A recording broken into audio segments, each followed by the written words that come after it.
Day 8. Robin? Colin? I was in that state halfway between being fully asleep and being fully awake, where everything was highly suggestible, and I could easily believe that even my waking or dream self was real. I mean, there I was one minute, trudging through the snow of Camalosian and trying to keep my tail out of it, when I saw a lot of grown-up Camalosian terrorists turn on the surrounding figures, who all resembled my classmates, and then on me, as I cringed behind the nearest bin, hiding and trying not to be seen. All there I was on a space shuttle that had been commandeered not by adults but by my classmates, and even now we were riding fast through the universe to try to get to the source of a red weed that was poisoning us all. Clearly I had been scoffing too many of the sweets XXXX had picked up from a museum. Maybe, I thought to myself, they were slightly out of date too, given where they had come from, as everything seemed very hallucinatory. Or perhaps it was the alien sugar. So this was why adults stopped you eating too many sweets in one sitting. Ha, I thought, you don't get to wake me yet. 5 more minutes. I wanted to see how this dream turned out, and then work out what the latent symbolism might be. Red weed? That was clearly symbolic of all the red sweets I'd eaten lately that looked like giant shoelaces, were probably clogging up my insides. Space shuttle? Well, that was clearly my subconscious wanting to break free of my planetary boundaries. All my classmates were clearly friends of my ego had invented to spare my loneliness. I liked the fact they were giving me sweets, though. None of my imaginary space beings that lived in my head had ever done that before. One of them looked just like... Robin? So that dream was the real world. Suddenly Margalo was holding me by the foot and shaking me hard while shouting, Wakey wakey dozy Camalosian, into my ear before dropping me onto my head, with Robin following soon after and landing on top of me. No, Margalo, I could hear Lando intone. Gently, I said wake them gently. Is this gentler? She said crossly, knocking my legs from under me so that Robin came sprawling over my head and onto the floor. I watched Robin, dazed, pick herself up to look out of the space shuttle window, as out of it as me. So it's all true, she muttered. Okay, cool. Soon I was being picked up again by the tail, but gentler this time, thanks to being held by human hands. Look at that, Colin, Robin said as we stared at the flickering light. Space travel is still so rare on Earth, and I'm probably one of the first 100 humans to ever see those sights. The whole universe out there looks as if it's dancing, just for us. You're welcome to it. I'm off to bed, snorted Margalo. Lando patted us both on the head. Have fun, kids. You're both in charge now. Nothing happened on our watch, except a lot of lights blinking on and off. Here's the guide Archelaus wrote out about what they all mean if you're interested. I couldn't understand a word of it. Remember, 2 hours, and then you have to wake up Bettina and Hermione.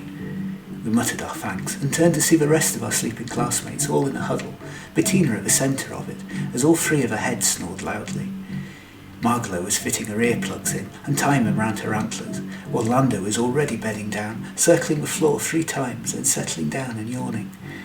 We looked around us, staring at the darkness outside the windows, and trying to take it all in. Slowly, we moved our way round the shuttle, ending at a patch of pure glass on the outside edges that stretched all the way from the ceiling to the floor, so that it looked as if we were standing on top of a universe, with no barriers between us and the void outside.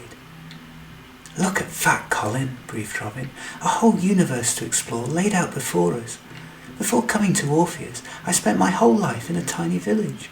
I've just spent a week confined on Orpheus School. Now here we are, the whole of existence, known and unknown, blinking away ahead of us everywhere we look. We are right in the middle of a cosmos filled with endless possibilities. I don't know about you, but I'm never going back to my old life after seeing this. They'll never confine me to a room and teach me small-minded topics about my small-minded planet ever again. I don't care if the Clandusprods and our teachers catch us up and confine us. I'm going to escape whatever it takes, because there is so much out there to learn. I'm not going to waste it being taught. She looked at me. I'm so glad that I'm alive in this century, when we know that there are other species out there to share the night with, Colin. Somehow it makes the darkness feel that little bit less dark. I hug her tight, watching for myself as the universe unfolds around us, as the shuttle slowly moved round and a new patch of sky was revealed to us, like the Pass the Parcel game we played at my last birthday, each unfolding revealing more and more wonders to us. A star cluster there, a nebula there, The constellation turned on its head from the angle it used to be at, growing up, revealing a whole new angle of beauty. Fiery lights in the sky hinting at life in a part of the blackness even the Mekkions hadn't explored yet. A whole universe expanding out from us, reaching out to embrace every possible species there could possibly be, strangers who were friends we did not know yet, and who we might one day get to learn from. It was a truly beautiful, magnificent sight, and one that would never be repeated. Not because we would never be in space again, or so I hoped, but because the sky would never quite look like this again. I knew that by the time someone else flew past this exact same spot at some point in the future, the sky would have changed again in a universe that was constantly shifting and mutating. Whole constellations, and maybe the unknown civilizations that grew up there, would have grown or fallen by the wayside, with some of these brave twinkling stars turned off into pitch blackness as they turned supernova, or others blinked into existence, the first sparks of life switching on. I longed to share this moment with the rest of Camalosian, and every other species into the bargain, so that we would surely never have petty planet-sized quarrels ever again. But right now, there was just the two of us awake, and that would have to make do. Silently, every pulse from every star seeming to light up our way and lead us on, we sailed through the night, the only two conscious beings in the universe, watching what we were watching in the here and now. Finally, after a long time staring, Robin pulled away and tugged at my free hand, the one that wasn't busy scribbling notes. "Please," she said, "remember and record this moment for me. I want to think about it for the rest of my life. The one moment in my life when the possibilities really did seem endless, halfway between childhood and adulthood, after we broke out of our routine and before we ended up in a rut." I nodded at her, showing her that I had written it down and that it was safe for posterity, or at least as long as we were. "Good," she said, and turned away and looked me squarely in the eyes. I never had much to share in my life, Colin. Only some useless stickers from some alien moth-eaten sticker book, and nobody ever shared much with me either. So I'm grateful I got to share this moment with you, my fellow misfit and kindred spirit. I hugged her tighter than I had ever hugged anyone before, the sort of hug that makes you feel as if the universe will stop turning if you ever dare to let go. "We will stay in touch, won't we?" she said, reaching out for my claw. "After this is all over, I mean. For I'm scared of being alone in a universe that big. As afraid as I am about the red weed, and the renegade Clandusprod scientists, and the teachers shooting at us, and what will be waiting for us on this mysterious planet. The part that scares me most about the future isn't what happens to me to change me. The change is inevitable. Every adult I ever met taught me that, for I see the ghosts of the child that they used to be walking behind them as they talk to us, and I wonder what happened to them to turn them into the people they became. What scares me is losing the precious little I still have left that I brought with me from my childhood.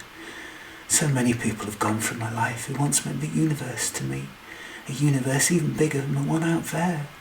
She pointed through the window. I couldn't bear to lose any more. Finally, I pulled myself away from our hug.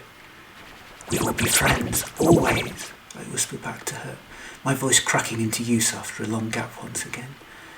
"Whatever happens, they will never stop me being near to you. If they separate us, I will come and find you. Camalosian promise." With my pencil I drew a heart over my heart, the one that in a Camalosian body was kept near my knees, then drew a heart over hers, right over her chest where it was kept in humans, then drew a long piece of graphite, linking the two in a perpetual bond that nothing would ever break. "Good," said Robin, holding back the leak in her eyes. "And now we have the future settled. Let's go back to being children again in the present. I don't know about you, but it feels as if our childhood is growing shorter with every day. So let's make the very most of it we can." "Yippee!" roared Robin. "We're in charge of a real-life space shuttle. Let's keep a close watchful eye on all these red levers and where the shuttle is in relation to all the other planets. Well, we play super space monsters. Bagsby be the intrepid hybrid fighting hero, you be the aggressive alien Zarkon leader." We jumped around the room, turning our digits into temporary guns, or we hid behind the shuttle pillars. I tried my new technique of camouflage out on her, blending into the background. Not very successfully, as it turned out. "Colin, I can see your tail. Come out with your hands and feet up." I I came out with them up and promptly fell over, leading Robin to do the same. We giggled from our mutual heap on the floor. "Wait," she said. "What's that noise?" The control panel was pouring hot smoke and all the lights flickered red, on and off, in quick succession. "Oh," Robin said, frozen to the spot. "That's not good." We went to wake the others, she heading for Bettina and me for Archulus, but before we could get there the shuttle violently lurched to one side. Robin was pitched forward and in desperately trying to steady herself caught her arm against the lever and knocked it. The next thing we know, the gravitational field in the shuttle had switched itself off. Being two of the lightest in our class, we both floated to the ceiling first, and we watched helplessly as our classmates did the same one by one, until XXXX slowly rose up and squashed the lot of us. Like a gravitational force field, scary! Squeaked Jake as he floated past us. I'm in my calm and happy place. Repeated Elfrida, flying by the window, her eyes tight shut. I'm in my calm and happy place. I'm in my calm and happy place. She opened one eye. Wait, no I'm not. I'm in a space shuttle plunging to certain death. 5 more minutes, Mummy, said Margot sleepily, as her antlers banged against the ceiling. The others woke up in various states of distress. Archulus was the first to realise what was going on. The shuttle is sideways, He said, blinking at the controls. and someone switched the anti-gravitational button off. Now, messy, Detective Mekkion. Said Hermione, floating past upside down with her wings folded. I'm still dreaming that I'm a giant pancake being tossed in the air. Muttered XXXX in his sleep. Woo! We have to reverse it, or we're all going to crash. Yelled Archulus. Just tell us what to do, said Robin, a little guiltily, reaching out for the controls, while upside down. Well, the A2 lever on the D47 control panel boosts the integrated absorbent rocket boosters to 22%, recalibrate the pitch-yaw ratio to 3120, and reverse the polarity of the interstitial vortex manipulation circuits. Yelled Archulus. But what's it to who's it? Asked Robin. Say it again, Archie. But the Mekkion couldn't. He was frozen, blinking, his last fuse gone in his stress, and his last word stuck on his lips. Oh no, said Bettina. Don't say his emotional fuse was blown. He was the only one who understood how to fly the ship. Oh, brother, said Hermione. You know it's going to be a bad day when not only do you get out of bed the wrong side, but you'll hit your head into the ceiling doing so because some moron pressed the wrong lever. But I didn't, protested Robin. I mean, I banged against the anti-gravity one by mistake, but only because the shuttle had gone sideways already. We didn't touch anything else, honest. Well, all I know is this didn't happen on my watch. You are the littlest. Oh, I'm not surprised, said Hermione. You haven't had your watch yet, Robin pointed out. Hermione shrugged, which sent her shooting back up to the ceiling. I'm sure you didn't mean to, my dear, said Lando, hanging upside down from the lights. But it is awfully inconvenient. If you've made a mistake, you really ought to own up to it. But I didn't, said Robin, stamping her foot and sending the shuttle spinning a little again. Blithering Belobrat blancmange, Said Bettina, trying to push tufts of Jake's fur out of her mouth. Somebody press the anti-grav button again and get us down. Then we'll work out what to do and who's at fault. I climbed slowly down the wall and over to the panel and managed to get to it with my tail. Slowly the gravity switched back on and the entire class was suddenly on the floor, XXXX landing on top of us all again. Blotchy barked madly, seemingly reverting to his primitive state. Gravitational force field also scary. Complained Jake. My antlers are squished. Complained Margot. It's all your fault, human Camalosian. I wish Squash was here, said Lando nostalgically. He would have enjoyed this. Elfrida was already on her feet, despite the shuttle being on its side, and turning a frozen Archulus the right way up. Please come back on. She muttered, turning the Mekkion on and off again. But nothing. Where is his transcendentally dimensional bag? She asked. Maybe he's got a spare fuse and more he doesn't know about. But nothing. He'll be all right, won't he? Asked Robin.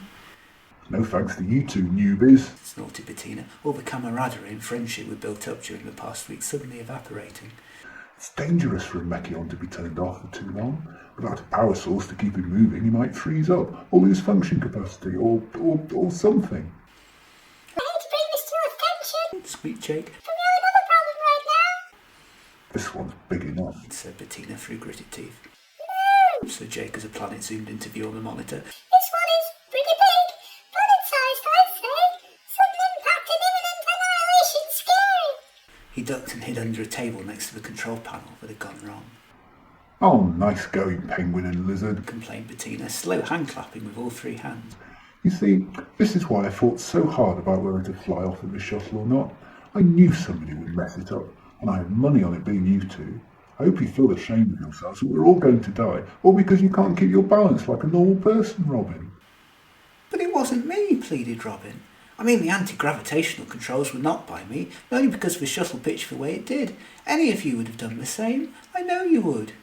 Flying kids, sneered Margalo. they're both too young to be trusted. We should have left them on Orpheus. But we're older than both of you, Robin pointed out. I just worked it all out that first day on Orpheus. You're actually the youngest two here. Lando looked sad. I'm not angry that everyone I love is going to die here in a horrible fiery death, he said. Just very disappointed. Still time for a last meal, said XXXX, crawling his way to the food cube machine. I didn't do it, said Robin in tears. Stop that leaking from your eyes right now, complained Hermione. We're in enough trouble as it is without Archibald getting rusty too. You're both too little to be of any use at all. She's telling the truth, I yelled, finally getting my words out. Bettina narrowed her eyes at me, all 6 of them.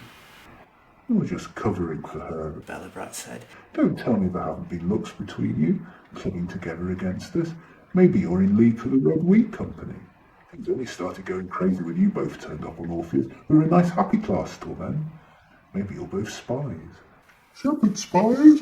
She didn't do it, I yelled. We're not traitors. The shuttle pitched all by itself. Plus I'm a Camalosian, remember? We can't lie. There was a pause while everyone looked at each other. Colin's right, said Lando after a pause. We really weren't a happy class before they came. We only became a happier class after they came, in fact. Unless you've only just learned how to lie now, said Margalo, squinting her antlers at me. I never trusted him from the beginning. You don't trust anyone, blurted out Robin, hurt. What happened to you all? I thought you were my friends. I thought I'd finally found people who didn't judge me for my dyspraxia. I thought maybe you were all better than humans in that respect, more open and tolerant. I see I was wrong. Come on, Colin, let's get as far away from here as possible. She pulled me down to the other end of the shuttle, to mope. Jake coughed from next to the control panel that was still blinking and smoking. He said, pulling bits of his fur out, but it got sucked into the machine and had caused it to short-circuit. I really don't think either of them did it. I don't think the ship was designed with Glabdiharbits in mind. And certainly that one's molten because it'd been poisoned with red weed. Just bought Clandusprods. He looked around the room. Confession of accidental responsibility scary. The reverberation carried round the shuttle, as everyone in the room realised that we might have been telling the truth. I never thought it was your fault, Robin, said Hermione quickly. Not for a nanosecond. Bettina lowered her 3 heads in shame. I'm so sorry, Penguin, she said simply. You too, Colin. It wasn't right of me not to believe you when you were telling the truth. I shouldn't have jumped to conclusions. I'm so sorry. She looked out at the window, at the fast-approaching planet. Weird. I didn't think for a second the last thing I'd do in my life would be to utter an honest apology. I thought it would be being eaten by a giant space lion, or giving an elaborate victory salute on a foosball podium or something. I thought that too, laughed Margalo. I don't. Said XXXX, stuffing the last of an entire crate of space pills down his throat. I enjoyed those. However, I do feel a bit sick. Well, said Lando, at least we all die as friends again. Group hug. Most of us clambered over to him, but it gradually dawned on me that one of us was missing. Out the corner of my eyes I could see Elfrida was flying round the shuttle window, her forehead pressed to the glass. Of course, she said. I see it now. I believe. Thank you, our omnipotent being, ruler of the cosmos and saviour of our souls. She flew down to where the light from a nearby sun was just beginning to hit the shuttle window, pointing its light onto Archibald's instructions. Picking it up, she nodded, went to press a few levers, and soon the shuttle was the right way up again, swerving as it just managed to avoid the planet's gravitational pull.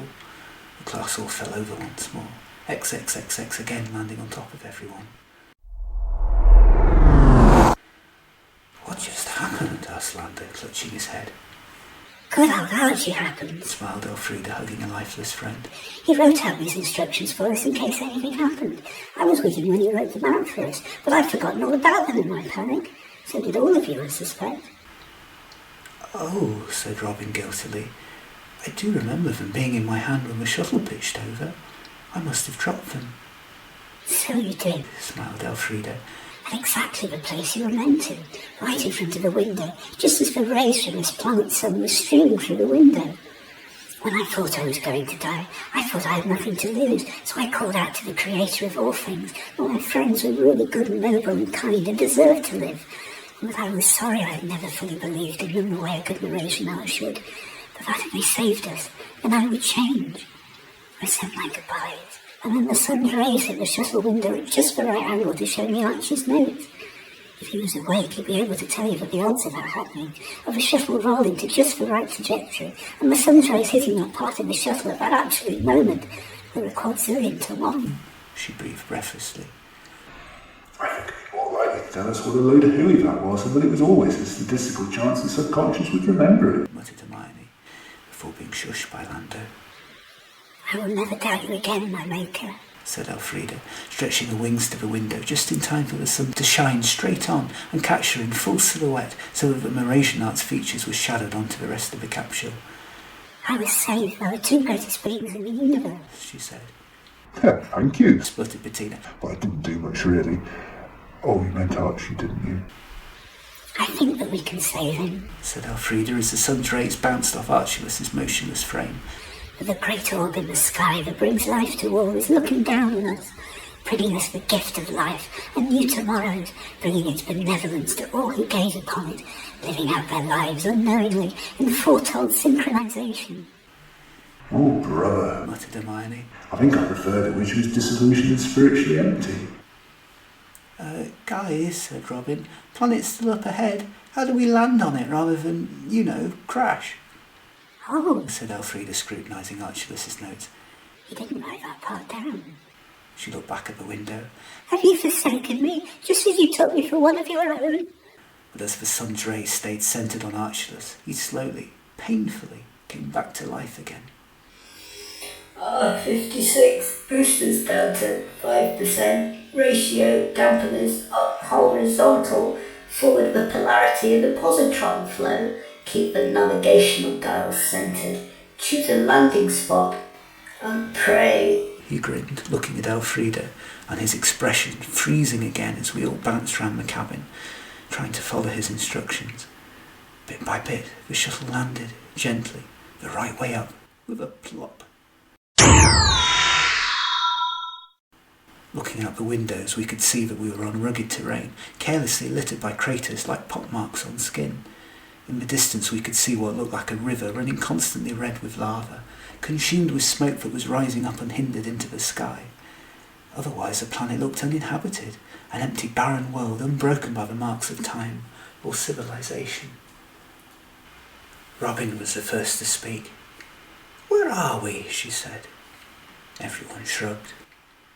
Wherever the Clandusprod have been travelling to, Said Bettina. I guess. But why would anyone come here to this lifeless rock? That's odd. Said Elfrida. I'm sure I know this planet from its geographic coordinates. It should be uninhabited and comparatively new, but this one looks as if it's been in the wars and bombarded for centuries. What can have happened to it? Do you recognise geographic coordinates? Laughed Hermione. Maybe you're just wrong. Never mind that, said Lando, sensing another argument about to break out. Is it safe to explore, do you think? Who knows? Said Elfrida. Officially, none of the 11 species have set foot here at all. And maybe there's a 12th intelligent species here waiting for us, of a build and character none of us can possibly comprehend. Perhaps a civilization came and went untouched by the sight of any off-world observers until we stumbled across them. Or maybe it's all inhabited now, and there's a shopping precinct just over the hill. My guess is there's another orphanage waiting to take us in, just out of sight, said Robin. A proper one this time, with kind and understanding teachers, where we can run and play and be children forever. As long as there's nothing out there that wants to eat us, I'd settle for that the way the day is going, muttered Hermione darkly. Jake ran and hid himself under the control panel again. Unknown and unexplored terrestrial globe unencumbered by civilization and open to the elements. Scary. Could we even breathe a planet's atmosphere? Asked Lando. Maybe. Said XXXX, licking his lips. It's not an atmosphere you breathe so much as eat. I always dreamed of ending up on a planet like that one day. It must be safe, Said Elfrida. I mean, it has an atmosphere. That's a good sign that the gases haven't just escaped to the sky, that there's something of substance down there. Besides, She gritted her teeth. we have to go see what's out there. We need to get help for poor Archer. She turned back to us. We can always close the door again quickly if we find we can't breathe. As one we all nodded, Bettina with all three heads. Leafing through Archulus's instructions, she reached out for the door handle and turned the lever. Slowly, painfully, the doors opened wide, leaving 9 excited faces peering out at their first sight of this new planet. Well, I think I can breathe all right. Said Elfrida after a few seconds. How about everyone else? She looked at Jake. Your lungs are smallest. Are you all right? At this the Glabdiharbit squeaked, clutched his throat and rolled into a ball, panicking us all as he turned lots of different colours, before we heard a tiny voice say, Actually, yes, I can breathe fine. Planet not scary. Yet.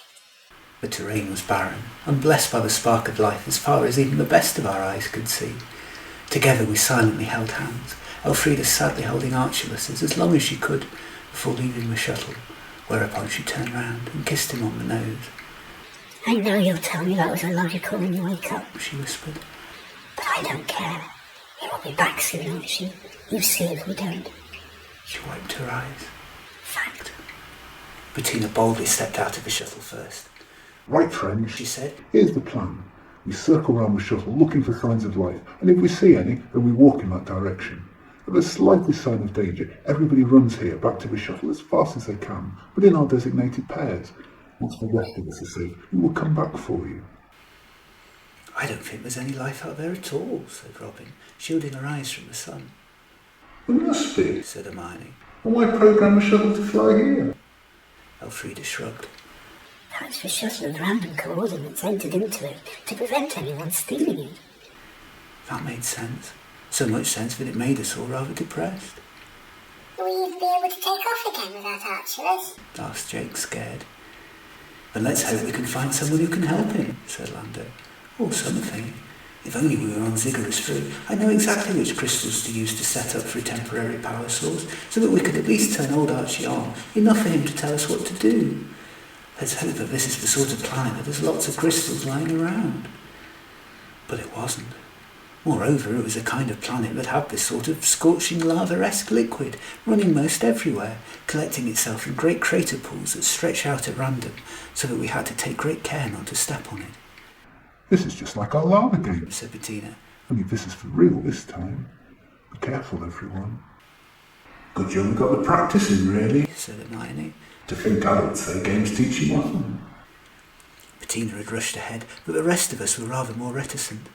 Figuring I at least knew about living on planets with lava, I tentatively walked out, and instantly regretted it as an earthquake shook the planet, causing an avalanche of rocks around us as I tumbled and my view of the planet revolved over and over again. I accidentally scorched my tail by leaving it on the ground for a fraction longer than I meant to. I soon found myself rolling around on the floor nearby, thankfully free of magma, and pulling the lava face from our game without meaning to. Lando was next to breach the safety of the shuttle and reached over me with one of the bandages and ointment he always carried around with him, and asking if I was all right. Ow! That hurt! I wrote in large letters on my nearest bit of paper. It's just a minor burn, I think, Colin, Lando said, but try not to use your tail for a while if you can bear it. I nodded and did my best to walk on.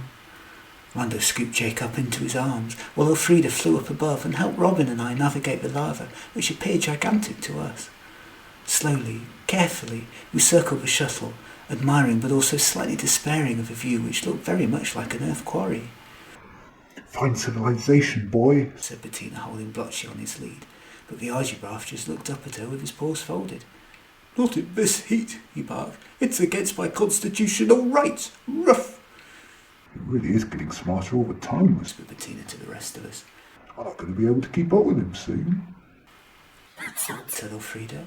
He was getting dumber a second ago. Once we left Decreeta and took off into space, I mean. I wonder what's going on. Well, she said, turning back to the planet. There aren't any topographical features at all. That's not awful. She looked back at the horizon and scratched her head. It's so hot, complained Hermione. Just look at the sun, said Elfrida. Well, no, actually, don't look at it. That would be dangerous. It must be as close to the planet as whole, the sun on Habridat. Heat is every bit as intense, said Hermione, and she yawned. It's so hot. I can really do with that right now. Oh, lunch, said XXXX, regretting eating all those shuttle food cubes earlier. A nap, lunch and a map, added Robin. A nap, lunch, a map and a pillow fort, squeaked Jake. A nap, lunch, a map, a pillow fort and advice from our cosmic ancestors, said Elfrida. A nap, lunch, a map, a pillow fort, advice from our comic ancestors, and a friend, added Lando. A nap, began Hermione. All right, said Margalo sharply. None of this is getting us very far, so now what can we do? Unconsciously, all eyes looked up to Bettina to lead us. She looked helplessly for a minute, then an idea visibly passed over her three heads. You two, she barked at Elfrida and Hermione. Can you fly in this gravity? We both tried. Surprisingly easily, said Elfrida. Right then, said Bettina. There's a hill over there. Fly as far as you can in that direction, and tell us if you can see anything. Anything at all. The Habridat and Mrasianart flew off, leaving the rest of us pacing up and down, trying to spot them. To our relief, they came back smiling. Yes, blurted out Hermione. But you're never going to guess what we saw. Not in a quadrillion years. Okay, said Bettina. Tell us. No, laughed Hermione. Guess the most unlikely thing in the universe. Actually, two things. You know you want to. Inebriated interstellar insects, I don't know. Railed Bettina. It could be absolutely anything. Anything at all. There's an alien teacher marking our homework, or a flying bee that wants me to become president, or a talking cactus eating Glabdiharbit jelly, or a sentient squirrel that created the universe, or a space panda made out of pumpkins, or maybe it's a Spice Girls tribute band made out of alien space trolls. Oh, said Hermione, crestfallen. Actually, it's going to sound like an anticlimax now. It's a pyramid, said Elfrida breathlessly. An actual living, breathing pyramid. She stopped to think. Well, actually, I don't know if it's living or breathing. Like the ones on Earth? Asked Robin. Elfrida nodded. Okay, cool. And the red river we saw running through space and what we thought was magma? Asked Hermione, not to be outdone. That's red weed, and it runs through the pyramid. Only it looks differently somehow. Though perhaps not as shocked as we would have been at the idea of alien Spice Girls, we were nevertheless thrown. Any signs of life? Asked Bettina. Elfrida and Hermione shook their heads. Not that we could see. There was another earthquake that shook the planet, smaller than the last. An aftershock, said Elfrida. It must be further away from the epicentre than last time. Right, said Bettina, looking more worried than she sounded. It sounds as if we're safe for now, at least. And that pyramid is the closest thing we've got to civilization. Let's go. We walked towards the hill, and sure enough it was a large pyramid facing us. Only this one was dark and metallic, rather than made out of light-coloured stone, like the ones on Earth. At the top of it lay a revolving capstone, which reflected the intense sun's rays, and sent them back into the sky in a series of 11 colours that flashed at us in sequence. Reds, oranges, yellows, greens, blues, indigos, violets, roulettes, whites, greys, blacks. One for each planet, I suppose, with each colour representing a different planet element, before the end of the sequence whereby all the colours merged together and shone as one with a sudden explosion and rumble. This caused a whole new squelch of red to leak through from underneath the pyramid and towards us, while through a funnel in the very top plumes of thick black toxic smoke spread out across the sky. Clearly poisonous to a degree. Every bit of land we touched between them had become battle-scarred, leaving this mysterious planet to look as if it had just lost the fight. Elfrida went back to the shuttle and emptied a bottle of red weed on the planet's surface, instead scooping some of the new oozing stuff into the bottle as safely as she could and stuffing it into her pocket. I wish Agrosian was here, she said, glancing back at the shuttle. I'm sure this is the same planet I remember. only it's changed so much with so much damage inflicted on it. He'd be able to tell us why the surface here has become so scarred. I sniffed the bottle. Hold on, I wrote. I recognise this stuff. It's like the lava on my home world. But red, not green.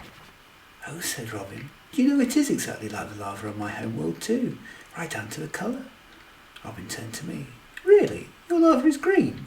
Ours is red, the colour of molten rocks. Oh, I wrote back. But your planet is green, isn't it? Ours is red, and our molten rocks burn green. Weird. I must go and visit her sometime. Everything there sounds back to front.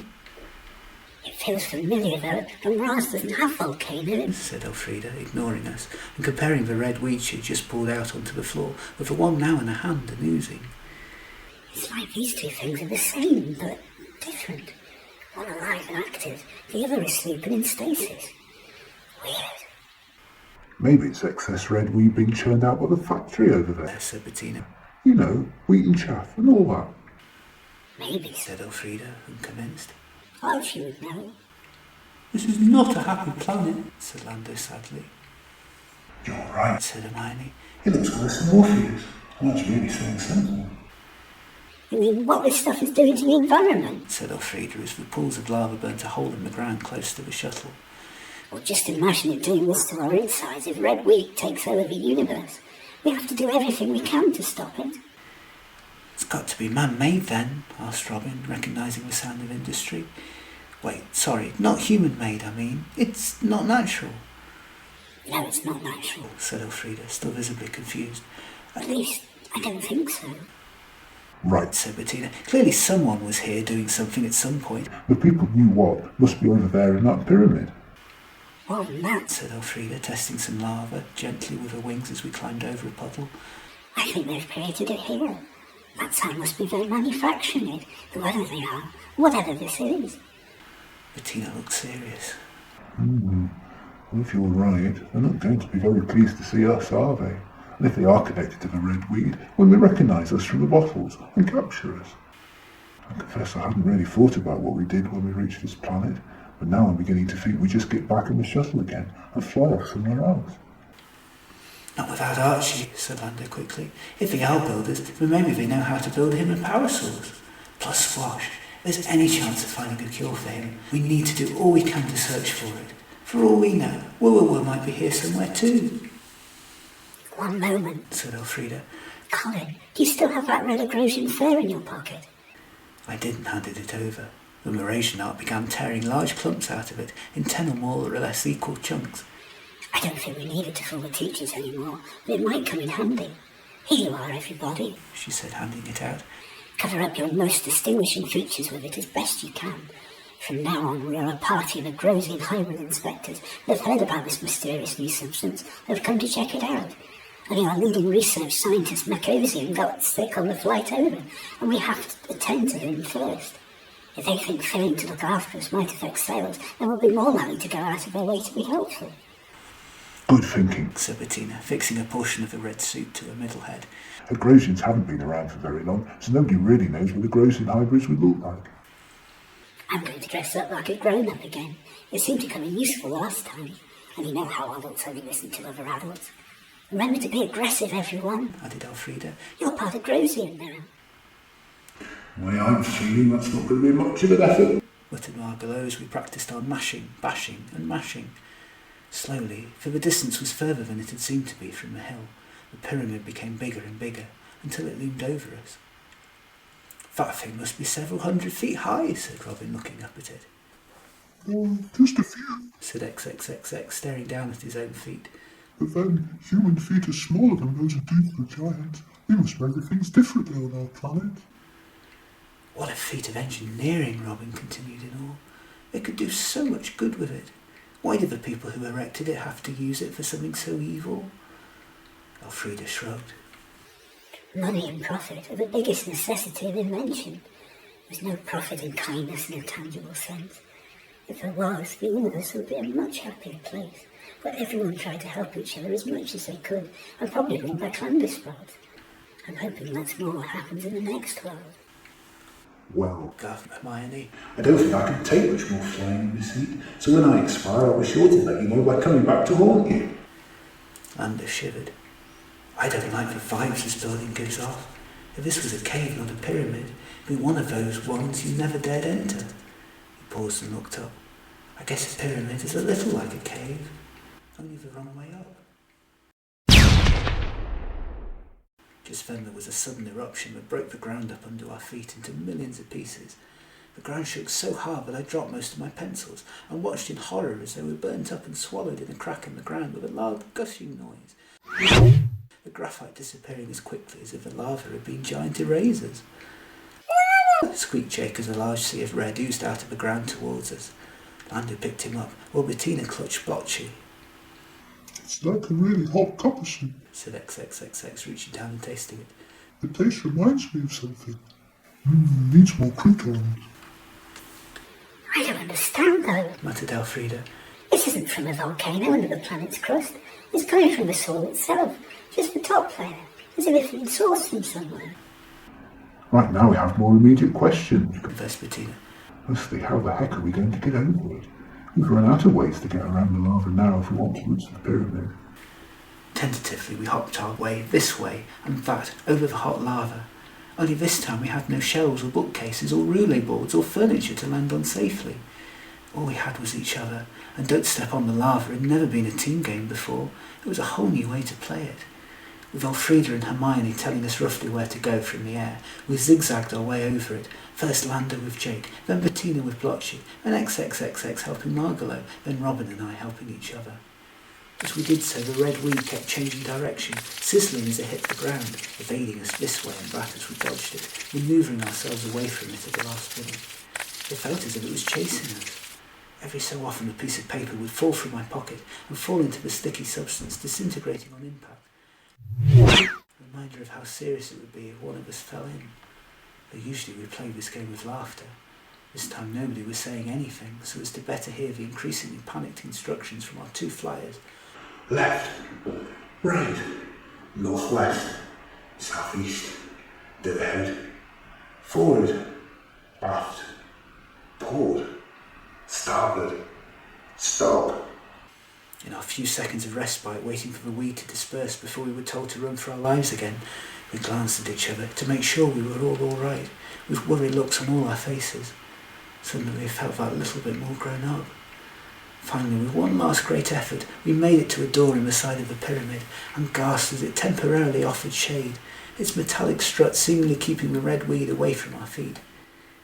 Now what? Asked Hermione. Before anyone could say anything else, the doors rudely opened, and a trio made up of a Maggrumph, a brusque human, and a tetchy Clandusprod was staring back at us in surprise.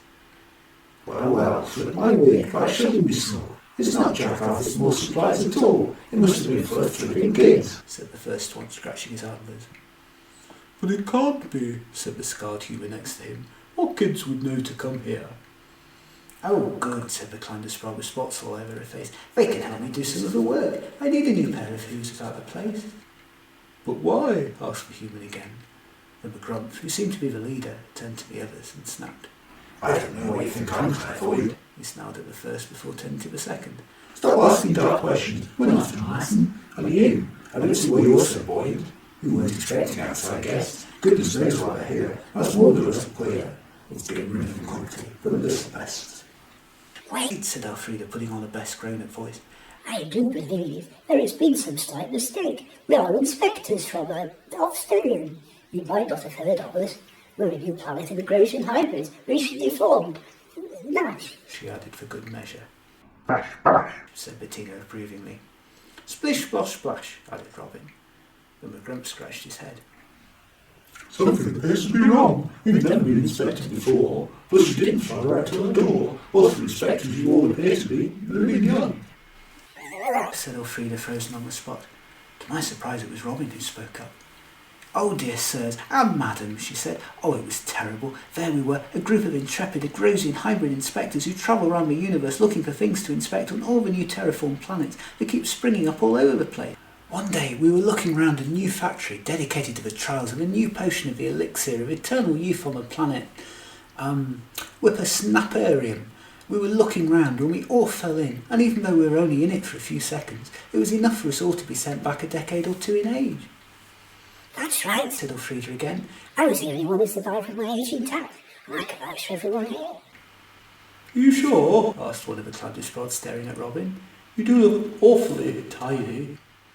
Say that again and I bash you, exploded Robin, doing a best Agrosian impression. Fair enough, said the Clandusprod, backing off. There's nothing to hide here anyway. We'll be the judge of that, said Elfrida, getting out a clipboard. All right, said the Maggrumph. you have an hour. See what you like, but then be on your bike. I have to take a shower. This red meat stuff is really sticky. Demand is high and lots of people want to buy, so you'll have to act extremely quickly. Come, inspection team, said Bettina in a best imitation of a grown-up. let's have a jolly old walk. Let me get you a seat. said the Maggrumph. We're your journey, all right? I see you parked your shuttle out of sight. He turned to XXXX. Also, would you like something to eat? A little snack, perhaps? said the Doosbury Giant hungrily. Nothing much. Just a 12-course banquet or three. And maybe something for my friends, too. I'll see what can be arranged. said the Maggrumph. Our canteen service is first class, so I hope that by serving you, we get lots of marks. It's nice to learn that people can talk over lunch for a change. We had a bit of an accident. said Bettina, remembering to gnash her teeth in frustration. Our shuttle hit a spot of turbulence, and our Agrosian Mekkion pilot got injured. We had to land at the first place we came to, which was a bit of a walk. Bish bosh bash. She finished hopefully. If you have any crystal power packs, said Lando, we'll be eternally grateful and should be able to restore him long enough to get him home again. Perhaps your Clandusprod colleague has a few spare. With what wound? She finished for good measure. We'll get you some crystals. said the Maggrumph. I get your Agrosian from the Outback Inn. Now hand me no weapons or pistols. said Bettina, temporarily too puzzled to add any Agrosian-style sayings at the end of her sentence. I was seeing Agrosians on TV. If I knew you were orcs use weapons, even the Agrosian Mekkion, or at least a catapult or three. Not us. said Bettina, emptying her pocket. We're a hybrid race, you see. We don't agree with violence. Tic-tac-toe. What? said the Maggrumph. In the human, they're already so aggressive. If you don't have it, that's impressive. Maybe all your species indeed have a chance to be a new man. The only thing that makes me aggressive is being locked up or accused of something I didn't do or being given extra homework or detention, said Robin. You catcock. Please, could we go and do something about our friend now? asked Elfrida. I'm worried about him. She thought for a moment. I can put in a good word on the report about how helpful you were. Veni vidi vici. Maggrumph stood up and called in his colleagues, ordering them to get a space hopper and some spare crystals, but we were pleased to see the Clandusprod did indeed have. Thank you. We'll pay you. said Bettina as I handed over more of our wages. I hope you can get another easily. Yes, said the Clandusprod. I'll be back on Ziggurat Free again as soon as my shift ends tomorrow. That's fantastic, thank you, said Robin. A wop bop, a loo bop, a wop bam boom, Right, come on, friends. I mean, colleagues. said Bettina as we all trooped after her. Oh, well, it looks so tasty. said XXXX, looking back sadly as his feast was wheeled in, and he picked up a giant cake to go. We all embarked on the space hopper, joined by a Clandusprod who held out a handful of crystals. Lando picked a few and fused them together so that the substance glowed in his hands before the Clandusprod took it back. Better leave it to us, she winked to her Maggrumph colleague. You look a bit young, even if you say you're all adult inspectors. Much as it sounded, the space hopper bounced its way over the planet's surface towards the shuttle, leaving us feeling more than a little dizzy, and worse for wear. All the time Elfrida kept looking at her watch. Come on, She muttered. we're running close to the time that Archelaus can be left switched off before he loses his memory for good. We disembarked at the shuttle entrance, and Elfrida raced off up the steps as fast as she could. Somehow she'd remembered to keep a bit of Agrosian fluff spare and stuck it on Archelaus's head before anyone else had entered. I think he's all right. She said as we rushed up the steps. He's still slightly warm from his tummy. She explained to us. If he'd been ice cold, I'd be more worried. I think keeping him in the sun saved him. The Clandusprod went to open his heart compartment, asking us all to turn away. But he's my friend, Said said Elfrida. Can't I hold his hand for when he switches on? Be a friendly face. All right, said the Clandusprod, but don't look. I might have to change the wiring. You wouldn't want to see that. It's like being naked for a Mekkion. We see it all the time, said Lando. You don't get much privacy when you all live in the same room, and Archelaus was never that fussed. But he was waved to be quiet.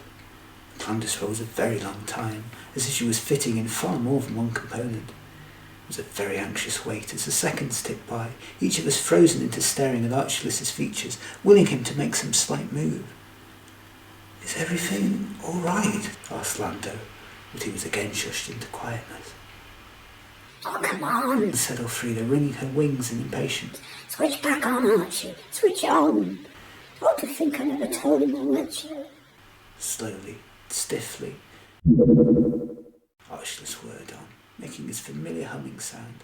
His lights came back on. Never told me what. Nothing. Said Elfrida quickly. You're back on. You're all right. I feel a bit sick. Where am I? He asked groggily. Who am I? Hello, Archelaus. Said Elfrida hurriedly. Remember me? Of course, He said. but you look different somehow. His hands went up to the top of his head, and he felt the red fur in some confusion. I'm part Agrosian. He said. I don't remember that. It must be the time it took to be fired up again which made me forget. It's odd. It doesn't feel as if there's a gap in my memory circuits. All my synapses seem to be firing okay. You remember Archie? Said Bettina, winking from all three heads. We're Agrosian hybrid inspectors. We were travelling to this planet to investigate the red weed. She looked at Maggrumph. What's this planet called, anyway? We call it Oceanus. He said. I don't know what its official name is. It's quite a new planet, recently terraformed. We chose it for the atmosphere because conditions are so incredibly warm.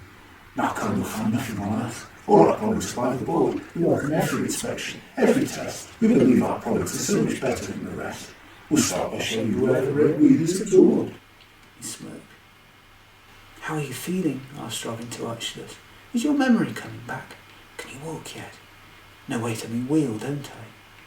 The Mekkion looked down at his lower half, as if seeing it for the first time. Strange, He said. As a Agrosian, I should have feet as well as wheels, but I can't see them. He thought for a moment. The red weed, I remember, He added groggily. but not the rest. "Poor Archelaus," said Lando quickly. "I'm not sure he's quite up to fulfilling his duties yet. I should stay with him while you others look around." No, said the Maggrumph. you're our guest, and it's our pleasure. We need you all we can see you and stick to you like glue, for a purely precautionary safety measure. I'm fine. Will away, you. Said Archelaus. "Wait," said Robin. "No, I'm Penguin. I mean, I'm Robin, but you call me Penguin. You sure you're all right?" Fine. I was pretty close. Right planet anyway. Smiled Archelaus, who then frowned. My tummy feels a bit funny though. Is my wiring still loose? "You don't want to look at that," said the ailing Clandusprod quickly. "All that wiring so soon after being switched on. It could be traumatic for you. We don't want that emotional circuit to blow again." We entered the space opera again and carried on back to the pyramid. Thankfully Archelaus seemed much more himself, and even glanced through my notes to remind himself of his life since I had come to Orpheus. Most useful. He said, patting me on the head. I remember everything now. Thank you for restoring me back to health, everyone. He looked doubtful suddenly. Weird, but I don't remember us being inspectors or Agrosian hybrid. I remember everything else, even coming here. Plus the rest will come back to me. "Don't wear yourself out remembering," said Lando, patting him on the head. "That's plenty for now." "It's all come back to you? You really remember all our names?" asked Robin. Yes, Chaffinch. "Wait, who?" said Robin, looking round the space hopper. "Which of us is Chaffinch?"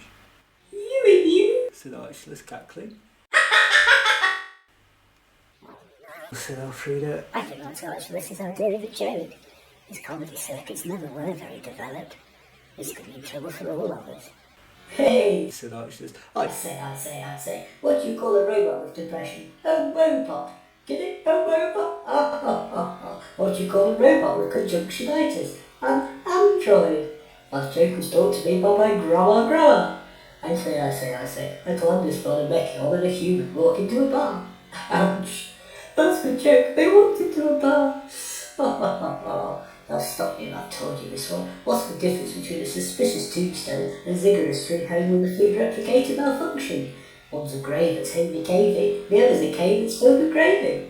Why did the Maggrumph cross the road? Because hydrospatial bypasses haven't been invented yet. Doctor, I feel like a Camalosian. I'll write me out a prescription then, you write everything else. What's black and white and red all over? An Agrosian and a zebra crossing. Knock knock. Who's there? Habridat. Habridat who? Habridat is a question. To be or not to be? That is the Camalosian pencil. Oh, Mr. Mekkion is on fire tonight. I'm supernova hot. I'm here all week, folks. Oh, I do the bad jokes around here, said Hermione. That's like my thing. And to answer your question, more like super no and ice cold. You're all weak, not that we can help it, To Margalo. You should be on the stage, and we can all stay home and ignore you. The hilarity circuit is really misfiring, said Landa doubtfully, walking towards him. I wonder if there's something pressing against it. Perhaps I should turn him off and on again. No, said the elder Clandusprod quickly. He's just getting used to the new power source, that's all. Come on. Said Elfrida, helping Archelaus to the shuttle window. Perhaps the sunlight will get you back to full strength again. It really is most awfully hot here. Changing the subject, she asked Sir Maggrumph. Why do you have pyramids here? I don't see the point. Asked Bettina. I do. Cackled Archelaus. It's right at the top. Fact. He thought this was a great joke and rolled around the floor. We all ignored him. Well, Said the Maggrumph. it's so that the smoke goes better up to the top. It goes along a tunnel, and out through a funnel. It's baked, you see. It needs to be hot. And what exactly is it all for? She continued. Ah, Said the Maggrumph nervously. it solves a myriad of moral distance for everybody. It cures all sorts of aches and pains, and in return it is a small monetary gain. It really does fulfill every possible species need. Now what ingredients are there? Asked Elfrida, making sure I was keeping note. Oh, bits and pieces here and there, taken from several planet shores. It really is the most amazing cure. I do bet we'll take some home to share. And it's all safe. Elfrida continued. Oh, yes, Continued the Maggrumph. it's been through so many stringent tests. We set up a whole trial for the volunteers, and bothered with red wheat fluids coming out their ears. They all thought it was the best. Said Bettina darkly. Is that so? We don't see that, of course, we just make it. We all seems to be going well, and the tests are reaching fruition. Some of the subjects have even improved and lost long-term conditions. We have no reason to fake it. Will we be able to inspect the tests? Asked Bettina. Oh, I don't think there's a need for so much fuss. Said the Maggrumph. It really is very out of your way. To get there would take most of the day. So a little planet named Orpheus. We all looked around, scared. These test subjects are... Asked Elfrida. They wouldn't happen to be children, would they? I don't know. Said the Maggrumph. To be honest, it's not my department. It's all totally legit. Look, if you're up for it, I'll take you to my office and show you the parchment. All I know is we've been asked to have it mass manufactured. We could churn it out cheap in piles of steel. Our contractors were really very erupted. We've tested it on every species. We have the best labs to analyse every last scour. We've even checked their temperature, fluids and feces. Of all species we've had a bash. All of them, if they're quite lively, and make so much noise to keep the teachers remotely. We'll sell it to you now. For cash. But it's not safe, blurted out Robin, instantly regretting it. Why? Asked the Maggrumph, narrowing his eyes. What do you know? I thought you were here to look at fine. But if you've already made up your mind, I think you better all go. No. Said Bettina quickly. It's just that in this job you have to be thorough, and no one's got back to us with any test results. But we could see some for ourselves to prove it's all safe. That would put our minds at rest. So how does it work? Asked Bettina. As a business model, I mean. The Maggrumph snorted. We sell it to customers, who sell it to their customers, and so on and so forth, at a price far over its worth. We even sell shares. Everybody at the bottoms we need a cure, or some form of complaint, and more painkillers with aid. We do all our research just to make sure. It's a pyramid scheme. The person you sold to then pays money to you, in case there are buyers in ones or twos. Everyone gets rich at the top. It works like a dream. How do you know it's the red weed that works in the tests? Asked Robin. And not say, just something the test subjects recover from themselves. The Maggrumph laughed. What else would it be? If they start doing better, then well, no questions asked. You just sit back and enjoy the profits, get rich and never last. We tested on a whole bunch of losers, you see. It's a great way to make lots of money. We've heard they're all really fit, but they've gotten smarter bit by bit, and people pay them the odds like dummies. What about the people at the bottom who have no customers? Asked Hermione. Do they lose out? The Maggrumph shrugged. All I know is it's cheap to manufacture it. Yet for profit you can make this really pricey stuff. And if it gets addicted and can't shift it, then it's their bad luck. We stole the idea from manufacture. Who are your customers? asked Hermione. What planets have you sold to? Mostly in our Earth, said the Maggrumph. but lately we've had a lot of ordinary breeds from Olympic athletes, for 100 times more than the stuff we were. What's behind these other doors? asked Bettina. There were ones marked with different department names. Red weed, environment. Red weed, genetically modified crops. Red weed, weather control. Red weed, pills and lotions and potions. Red weed, steroids. Red weed, paranoids. Red weed, androids. Hey, no peeking, said the Maggrumph. these are all our new business franchises, in various guises. Soon we'll have taken over the universe, in a manner of speaking. How do you get the red weed to do so many different things, though? asked Elfrida. I mean, it can't be the same stuff in every single variation. The Maggrumph shrugged. The ingredients get tweaked. It's like changing a recipe. It's like a different stuff, you see. We change which one we manufacture each week. You've tested through everything, though, asked Bettina. and it's all safe. I mean, it just seems odd that something we could put inside a bodice can, I don't know, go into manufacturing robots or controlling the weather. It doesn't seem all that natural. And what if you take it and you don't need it? How can bodies or planets cope with it? We aren't all the same. It's fine. said the Maggrumph a little too quickly. If not needed, it just lies in the bloodstream. It's dormant for sure. It doesn't break the law. It's technically less active than wrinkle cream. It's all completely benign. You wouldn't be able to prove anything in court. Just a fraud. Now come on and stop wasting my time. You mean you can manufacture enough red weed for all these things? asked Robin. You must need mountains and mountains of the stuff. We do. Smiled the Maggrumph. We make lots and lots. It's all very cheap. We make it heat. I have it worked on my robots. We can style it into every shape. Soon it will be in the air, on land and on sea, and every planet in the galaxy. Robin was fingering one of the doors. Ain't no entry there. You said it old date. Sorry, said Robin, but she managed to force the door open slightly, leading to a crack. Surreptitiously we peered in as we walked past, and I could see a robot being chased around by a storm cloud indoors before enough red weed was thrown into the sky to make it disappear, and an artificial sun came out. It suddenly got warm, so we walked on to another door where crops in red soil were growing at an amazing rate, as if on fast forward, before becoming heavy with fruit. A series of robots were rapidly picking them at top speed before they decayed and went bad in seconds, before squishing them inside large ice cubes to preserve them. In seconds even the robots were exhausted and panting for breath from the effort despite not having lungs. We stared in disbelief before our host came back and found us, closing the doors with a bang and urging us on. Up front our classmates were still asking questions. That lava outside, said Elfrida. is it connected to the red weed in the bottles? Oh, very much yes. said the Maggrumph. It's like in any industry. I won't tell you more, but you know you can trust me. It's a wholly natural manufacturing process. He smiled crookedly. Where does the manufacturing take place? asked Lando. Can we see it? The Maggrumph looked the most nervous we'd seen him so far, the natural sales patter and artificial smile fading from his lips. Sorry, it's just authorised personnel. Only scientists allowed inside. Our window snoopers can come and hide. We don't want anyone making ideas from the gel. I'm a scientist. said Archulus suddenly, coming back to full life and reeling off stats and figures to prove it. My speciality is Mekkion. He said. Though I'm quite interested in element 115 and its use in space shuttles as an anti-gravitational device. This is some joking. asked the Maggrumph. However, Archulus had regained his self-composure, was much more his old self. Just show me the way, and I shall wrap my scientific brain around everything. Said Archulus, staying as calm as possible. I shall meet you others back at the shuttle later. Can I come too? Robin said. To assist?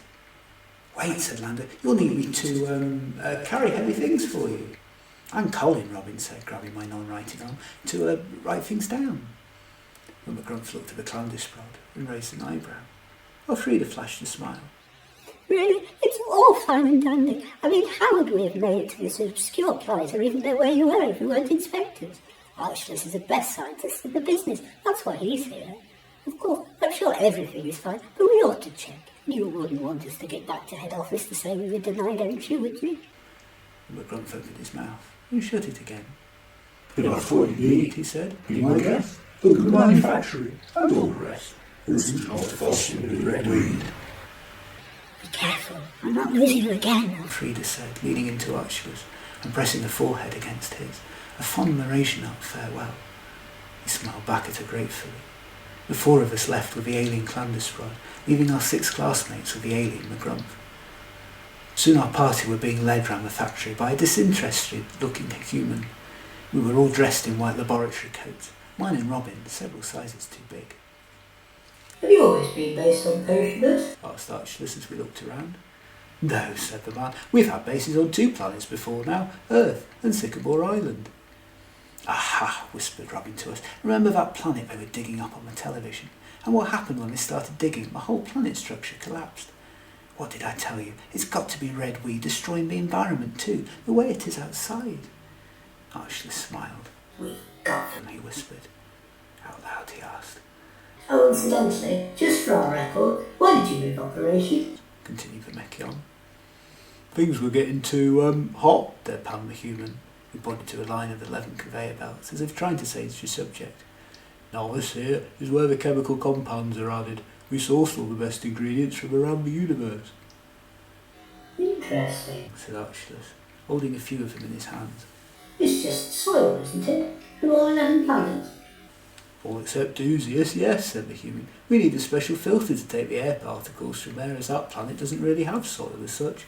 The landberry's all made out of cereal.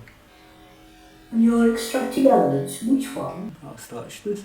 Combining them to make this new red weed? Yes, said the human. You wouldn't understand it. Try me, said the Mekkion. It's universally, isn't it?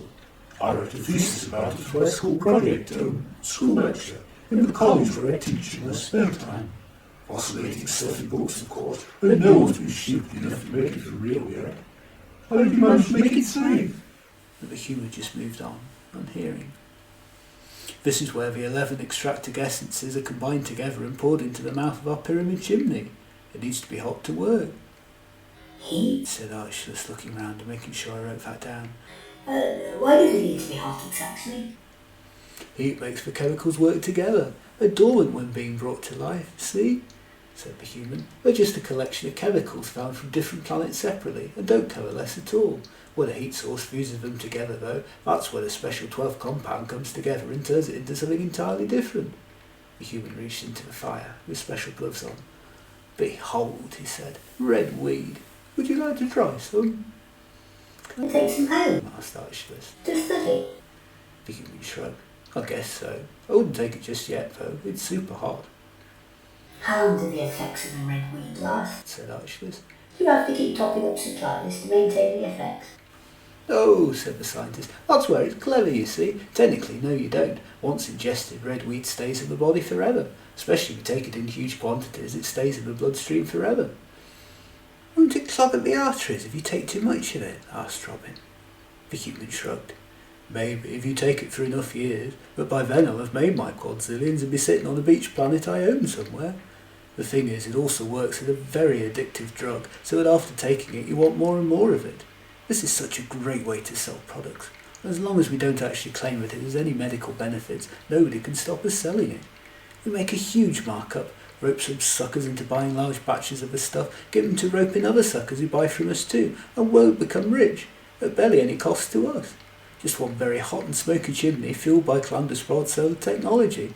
That's why the Clandusprod's here, but he's a human scheme really, perfect for making money. Of course it is, sighed Robin quietly. I might have known. Interesting, said Archelaus, studying the chimney. It looks like you've created an artificial sub-area in the laboratory. Absolutely, infused the human, the original source of fuel and power. That's what makes our product what it is, by spurring the other ingredients into life and making them do their job. Just then the Maggrumph came in, all flustered, and talked to his colleagues. There's been a problem. A contaminated graphite has shut down the plant downtown. It's only swollen out for sure. You know how these elements have to be pure. He turned to us. Did it drop anything on your way here? Anything like a pencil? There must be some way it ended up in here.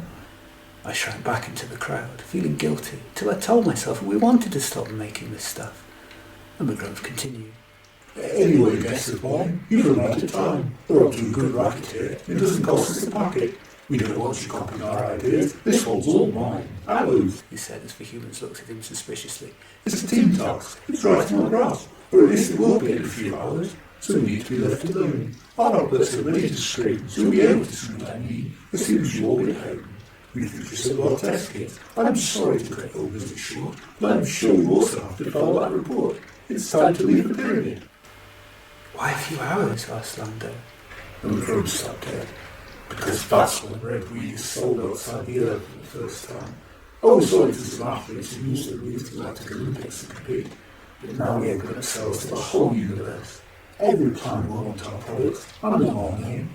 Our laboratory said none of the test subjects ended up dead, so production can go ahead. He narrowed his eyes suspiciously. I thought that was why you came. It was, said Lando quickly. Just checking that the date hasn't changed since we've left to come here or anything. I think we have all we need now, don't we, colleagues? But we should collect the others and go.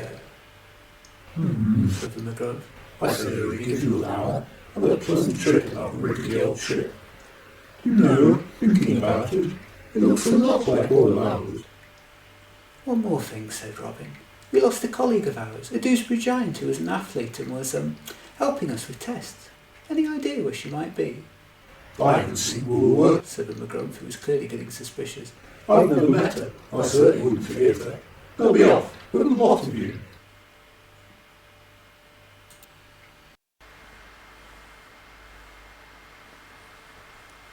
Well done, Colin, said Elfrida, slapping me on the back as we stepped outside. Dropping your pencil into the lava was a monster stroke. Do you think you could drop some more? So saying, everyone started grabbing my pencils and adding them to the lava around the outside of the pyramid. There was a satisfying gush of bubbles as my pencils dissolved. All of them, I said, panicked. Leave me a couple so I can write up what happens next, please. All right, said Lando. You have about 100 with you. Even leaving you 5 out should all cause some damage and hold production a while.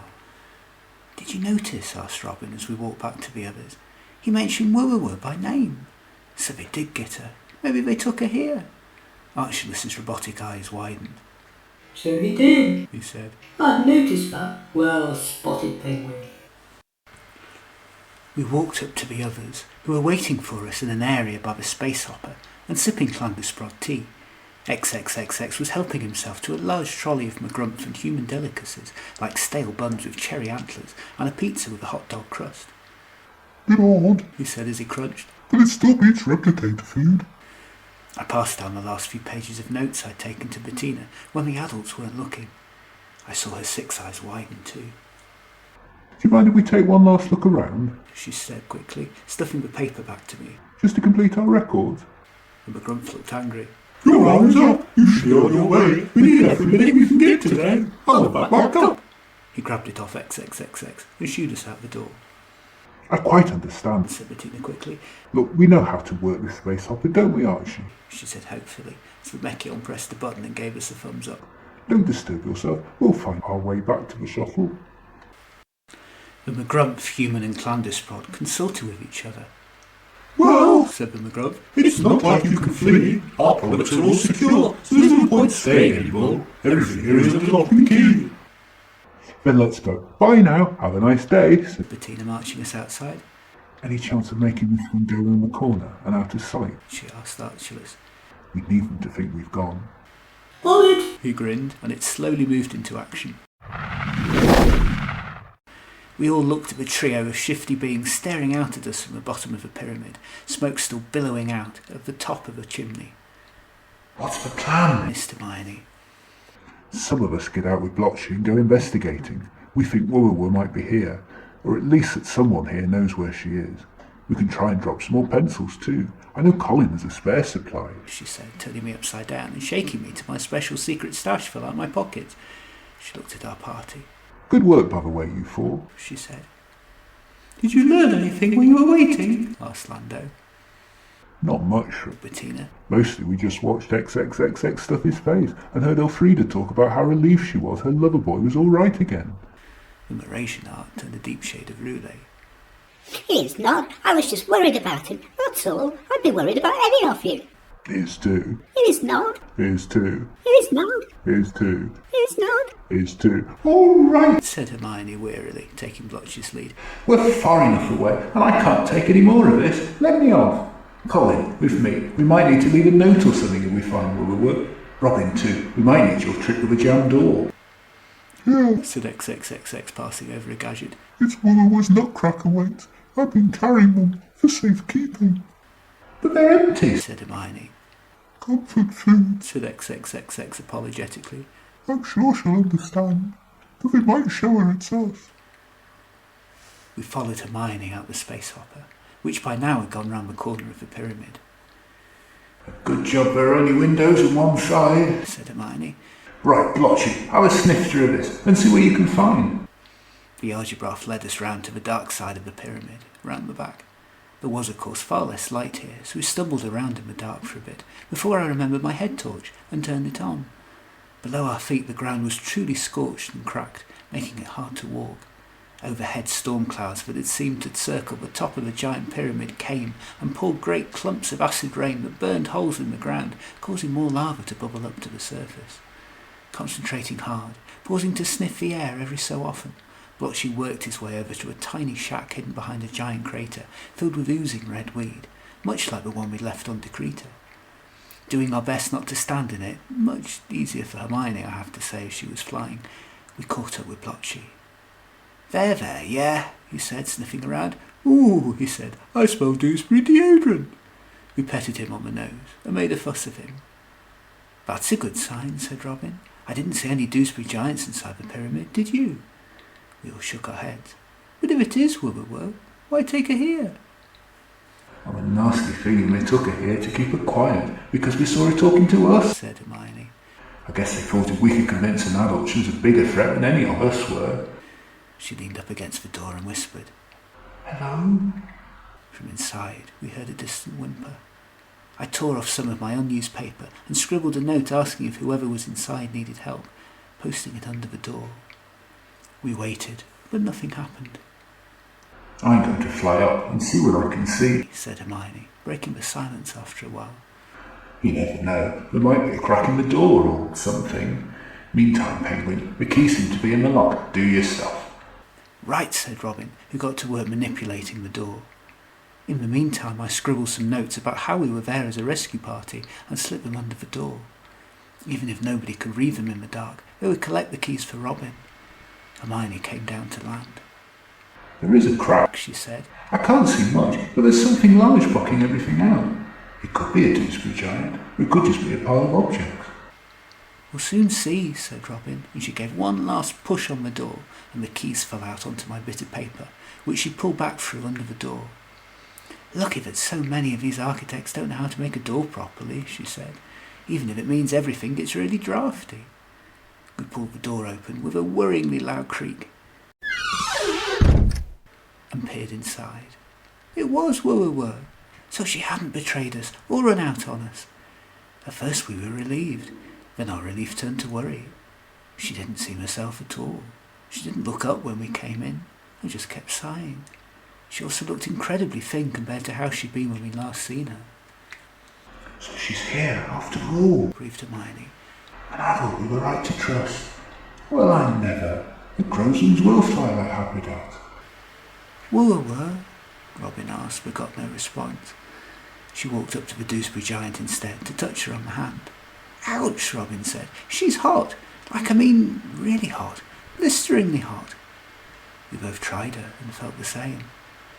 Okay, very much not cool, said Robin. What have we done to her? Wubberworth wasn't tied up, so we tried to push her out the door, but it was hopeless. If the Doosbury Giant didn't want to move, there was no way to make one go. Hermione waved her lunch out of her pocket to try and encourage Wubberworth to move forward, but she still didn't move. I have to say, all those worm sandwiches didn't look that appetising to me, but then I'm not a Doosbury Giant who'd clearly been starved. We pleaded, cajoled, argued, prayed, hoped, prodded, poked, and yelled at Wubberworth to move, but none of it did any good. She just sat there looking at us with her big round eyes, hiccuping to herself every so often. This is hopeless, sighed Hermione. Even if we went back and got all the others to help, I suspect we wouldn't be able to shift her. Not unfit us versus an intergalactic Olympic athlete. Olympics? Said Wubberworth, slight life flicking back into her eyes. Yes, said Robin quickly. You're an Olympic foosball player, representing Doozius. Your team are waiting, counting on you to score the winning goal. Come on, Willa, yelled Hermione. we have to get you in training for the big final. Get those knees working. 1, 2, 1, 2. Wilbur looked down at her knees as if seeing them for the first time, then slowly moved one, and then the other, up and down. That's it, laughed Robin. Now I'll hear, with us. 1, 2, 1, 2. I handed over a nutcracker weight, and Wilbur lifted them with her arms. Come on, continued Robin. Remember the intergalactic Olympic motto. Faster, stronger, higher, smarter, together. Move those legs, Screamed Hermione. You can do it. We believe in you. Even I believe in you, and I don't believe in anything. Oh, please, said Robin as Wilbur waddled her way over to us. Please let us have this little victory. Just one. The two of them danced madly round Wilbur, while I ran back to the space hopper to get the others. They ran back with me, yelling, leaving Archelaus and Lando inside. Come on, Wilbur, we yelled. Come with us. Get in the shuttle and all will be well. Breathe, heave, believe, cream cheese. Somehow Wilbur followed us into the space hopper, which was now a tight fit with 2 Doosbury Giants inside. The gravity seemed much lower too, so we kept crashing into the ground rather than skidding the rocks as before. But we didn't mind. We were all safe. Briefly, until another space hopper came out of the pyramid and followed us. Rabbit, your hope is scary, Squeaked Jake. especially when it's chasing you. Uh-oh, Said Hermione. as I was just beginning to learn how to believe in good things for a minute there too. They must have heard us. Said Bettina. I noticed Woo was missing. I didn't think they believed our story much. She turned to Archelaus. Get this thing moving, quick. The Mekkion fiddled with the wires underneath the control, and suddenly we went into hyperdrive. Well done, Archie, said Bettina, I'll never doubt you again. Don't thank me yet. admitted the Mekkion. I just dismantled the brakes by accident. I'm starting to think that wasn't such a good idea. Fuck. The space hopper cracked into a giant crater just a few short hops from the shuttle. Luckily we now had 2 Doosbury Giants to fall onto. Oh, nice going. Said Hermione, hanging upside down from the ceiling, her arms folded. I wish Squash was here, said a muffled Robin. Not least because without him I keep seeming to end up on the bottom. Everybody out. Said Bettina, looking at the space hopper catching us. We just need to run really fast. Run? Really fast? Said Wilbur. Muscle memory. I know how to do that. She sprinted ahead like a rocket, leaving the rest of us to cry, Wait for us! She zipped back and picked us all up under her arms, even XXXX, much to his surprise. Everyone except for Elfrida and Hermione, who flew overhead. Finally we made it to our shuttle, hurling ourselves against the open door. A whole bunch of red weed lava had crawled its way inside and was starting to lick at our shuttle's inner pipes, but between them Archelaus and Bettina managed to stamp it out and scoop it away. The rest of us threw ourselves against the door to close it quicker, just as the space hopper came into view. I knew you weren't inspection officials, yelled the Maggrumph. but we're the ones with red weed. We're going to succeed. All your proofs that it's artificial. You won't put a stop to this. We have red weed sales on every planet. There's no legal way anyone can buy it. We're not scared of a bunch of flipping kids. Yeah. Yelled Bettina, hanging out the window. Well, you should be, because we're going to stop you. We're so much more than a bunch of kids. With what we've been through, we're practically grown-ups already. She stuck all 3 tongues out. No, no, no, no, no, no. Give us back on Doosbury Giant. Yelled the Maggrumph. I'm going to count to 3, and then you have the right to be. And if you don't, then I won't be so compliant. You bunch of crooks. Yelled Bettina. What have you done to her? So much for red weed being safe. Can't prove anything in court of law. Snarled the Maggrumph. They'll say it's all fine, or perfectly benign. It won't show up in tests for sure. We'll see about that. Yelled Bettina back. Thank you for all the information you provided. You've been most helpful. This inspection is terminated, though. 0 stars. Just then there came another earthquake that shook the planet, just giving us enough time to get away, as the space hopper of our enemies pitched and rolled, taking a few moments to become stable again. Admitting defeat, the Maggrumph stopped and yelled at us instead. Go on then, you and your gang. We in our Stulch way are about to have a launch day. I hope you and your Mekkion friend go out with a bang. The shuttle rose jerkily into the air. We thought for one awful moment the space hopper was going to start shooting at us. Instead the 3 beings inside just laughed. Far too calm. Said Hermione. I have a bad feeling about this. Did you write everything down as evidence, Colin? Elfrida asked. I nodded, holding out the day's notes at my feet. It's great having a Camalosian note taker everywhere we go. Oh, who cares? said Bettina. We got Woowa back, for now we're free. Let's set a course for 1,000,000 miles away and run away. We can discuss which planet we'll go to live on later. I rather fancy going back to Helisphere myself. You'll love it. It's the best planet. Archelaus had already got his microscope out and was investigating the core sample of red weed we had picked up from the potioner's floor. It's just lava, isn't it? Asked Robin. Like we have on Earth. It felt hot to the touch, and it's red anyway. Plus we've had all those earthquakes since landing on the planet, just the way we did on Earth. There has to be a connection.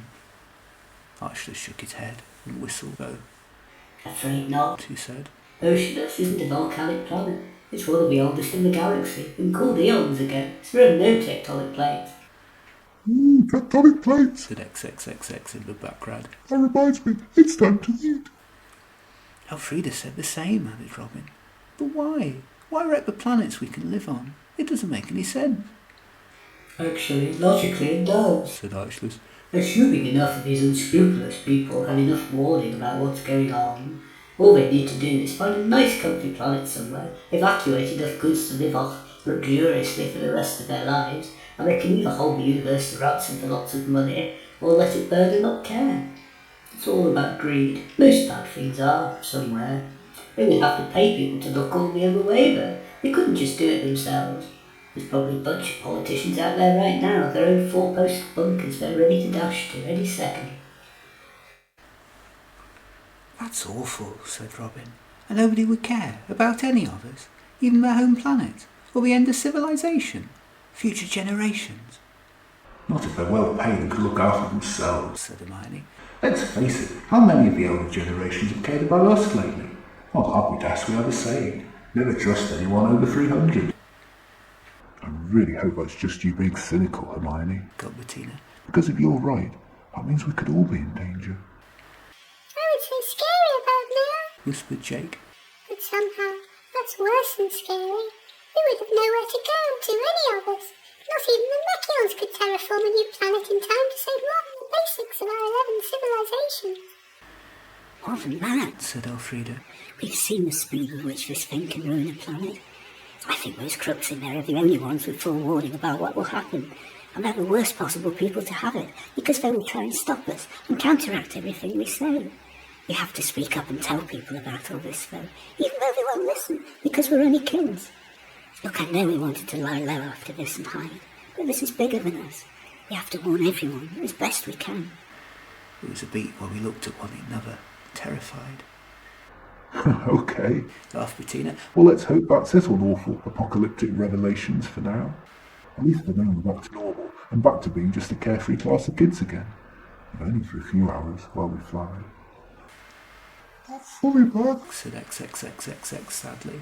I've offered Woowa cakes and biscuits and sweets and donuts, but she just keeps looking at me blankly. This is all so wrong. What have they done to her? Don't give up. Said Elfrida kindly. I felt the same as you a few hours ago when Archie was sick. But we got him back again, didn't we? Almost. Said the Mekkion. Though I confess, I'm a bit worried about damage to my memory circuits. I remember all of you, but differently. I'm sure you weren't part of Agrosian, but neither was I. He put his robotic arm out to his furry red head. It was all a ruse, Archie, Giggled Elfrida. to get those crooks to let us in. We had to disguise ourselves in a hurry. Oh, Said Archelaus. I couldn't compute that part at all when I woke up. Very clever. Fact. It was Elfrida's idea. She was very worried about you. Said Bettina. The Mrasianart blushed again. We all were. She added, a little too quickly. XXXX sighed. I'm halfway through feeding Woowa the entire shuttle food replicator machine. He said, as it had magically restocked itself. So far, no reaction at all. Mando put a comforting arm on his shoulder. The replicator only has shuttle pills on board. If I was a Doosbury Giant who loved my food, I'm not sure that would get me eating. She'll be all right when we get her some proper nosh. Even so, I could tell he wasn't as sure as he sounded. Jake climbed onto XXXX's lap and gave him a hug. Incapacitated, caregiving adult scary. He said. We all then gathered round for a group hug. Well, we might not all be safe and sound, Said Bettina. but at least we're together, and we can regroup for another fight. Well done, everybody. Together we put our arms, paws, claws, hooves, wings and robotic limbs in a circle and held on tight. Where are we going to first? Asked Robin as we finally pulled away. To Decreeta, to tell everybody? Or will these villains be looking for us there, do you think? I rather think we ought to take Willow to Dr. Hoos and see what he can do for us, said Elfrida. We have to hope that he's another one of those rare relics we were right to trust. Hopefully Squash will be doing better, and we can be back together again too. There was a murmur of agreement, after which we all lapsed into silence. At the corner of my eye, I caught Elfrida looking out the window. Please, she murmured wordlessly. Shine your light on us again, oh cosmic gods. But no sun came, not even any twinkling stars, just the inky silence of the night sky. There was none of the joking there had been when we had flown the other way. Somehow, for all our little victories, the battle had now become so big, this still felt like a loss. We flew mostly in silence. Dr. Hooster, please, said Bettina as we carried Wubba with us into the reception of Medicus, the universe's biggest hospital planet. The receptionist spoke without looking up. Mercifully endeavour to sanctify the precondition of your use of your services by circumlocating your moniker in the relevant receptacle of this verified document, then, without prevarication, perambulate your way to the seating depositories yonder. Mercifully what now? Asked Bettina. You deal with it, Colin. I didn't understand a word. I wrote down roughly what the Camalosian had asked, for us to fill in a form, then wait a minute or two on the nearby seats. Oh, said Bettina. Well then why didn't she say so? I shrugged my shoulders. She did, I mouthed. We went to pick up not just Wubba, but Hermione, who had nodded off during our talk with the receptionist. Oh yes, said Archelaus, running ahead and spending his last few coins in the vending machine. Fuses at last. Lovely, lovely fuses. How I've missed you. Phew, I have a full supply again now. Me too, said XXXX, walking to a food vending machine next door. Not yet, XXXX, said Lando. As soon as we've got Wubba sorted, we'll all come back here for a big lunch. Just a little something to keep me going. I've been through a lot, said XXXX, pressing all the buttons from A1 to Z10 and watching them ping, one by one, out of the machine. Doctor's waiting room scary, blinked Jake as we sat in our seats watching everyone pass by and doing our best to ignore the television rudely blaring in the corner. Maggrumph with antlers and bandages, Glabdiharbits who'd rolled into a ball and got stuck, Doosbury Giants with their heads trapped inside bread bins, Clandusprods with spot rot, sparking Mekkions who'd worn out their circuits, Belobrats that had knocked their heads together by accident, Camalosians that had shed different halves of their skins and ended up stripy, Agrosians that had gnashed their teeth so much they had stuck together, Argibrafs with collars round their heads so they couldn't scratch themselves, and Mrasianarts go through their first existential crises. Just read a magazine, said Lando kindly. Pretend you're not here. Jake picked up the top issue, nuts and bolts. scary, said Jake. Mekkion's family is so full of technology. What if it goes wrong? We never go wrong, said Archelaus. Coughed Elfrida and he looked sheepish. Oh, yes, well, we don't often go wrong anyway. Yeah, Hermione rolled her eyes. You only go wrong when we really need you. Jake continued reading and tried Hello, Sphere magazine. Scary, He said, looking at all the three-headed celebrities. I mean, what are they wearing? If anything. Next he picked up the Agrosian monthly, Hello, Spear magazine. He squeaked, I mean, what are they pointing? Try this. said Elfrida, handing him the next magazine down. It's more cerebral. Jake picked up Mrasianart and the Existential Soul. Very scary. He quaked as he read out loud. What does it mean to be alive? Or are we just sleepwalking through life, mere shadows on the stage of existence? We ask 3 actresses, 2 Olympic sports stars and some random guy named Dave. Will they sport the latest jumpers? He moved on to Woman and Home. Scary. He said, flicking through it. Earth seems such a frightening planet. So much DIY. He picked up the next magazine, Clandusprod and Cave. Scary. He said. So much sun. Cigarettes free is terrifying. No, it isn't, said Lando. It's lovely. What about hot sunshine? hot. Said Wubba. Lando looked at her worried. She really is burning up, he said. We really ought to do something for her if the doctor doesn't come soon. XXXX handed over the ice cream he was eating. Maybe this will calm her down. He asked, spooning it into her mouth. It's strawberry, raspberry, blueberry, blackberry, loganberry, rhubarberry, ripple. To our surprise, Wubba started licking. Keep that up. Said Bettina, shocked. Slowly, mouthful by mouthful, Wubba began to look more herself. Her eyes focused, she had more control over her movements, and colour came back to her cheeks. Keep feeding it to us, said Bettina. Oh, but I wanted some too, moaned XXXX. Green gluten-flavoured goldfishes. I'll give you all the ice cream you want, said Bettina. Just keep feeding her. Finally XXXX came to the bottom of the pot, and Bettina gave him the last of her money to get some more. Hello, children, Wubba said groggily between ice cream pots. Did I win the Olympic final? Oh, you're back, said Bettina. Where have I been? asked the Doosbury Giant. Oh, where am I now? Archelaus wheeled himself over. Madam, he said, as someone who's recently gone through a period of memory loss myself, I would like to assure you that the important thing is not where you've been, but where you are, and that is amongst friends now. I would, however, like to know if you remember taking red weed. Red weed? said Wubba, sticking her tongue out. I told you, I would never touch this stuff, even though all the other athletes in the intergalactic Olympic village seem to swear by it. It's not on the banned list, so technically it's not against the rules. There's no way I'm letting something inside my body whose ingredients I don't understand. Not in my prime of life, she said, flexing her muscles and knocking over the coffee table. Jake, who was underneath it and had finally settled down with the Glabdiharbit publication, Worried Weekly, the periodical for petrified predator-prey, underneath it, ran off alarmed and squeaking.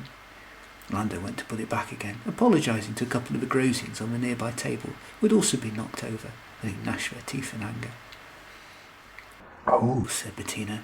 We just thought the people who kidnapped you made you take it. You were on their planet, potionless. We had to rescue you. Me? said Wubba. But I haven't left Decreeta. She frowned at us all. Is this all a joke, children? Actually, you're on Medicus right now, said Robin, pointing to a sign that was above the receptionist's desk.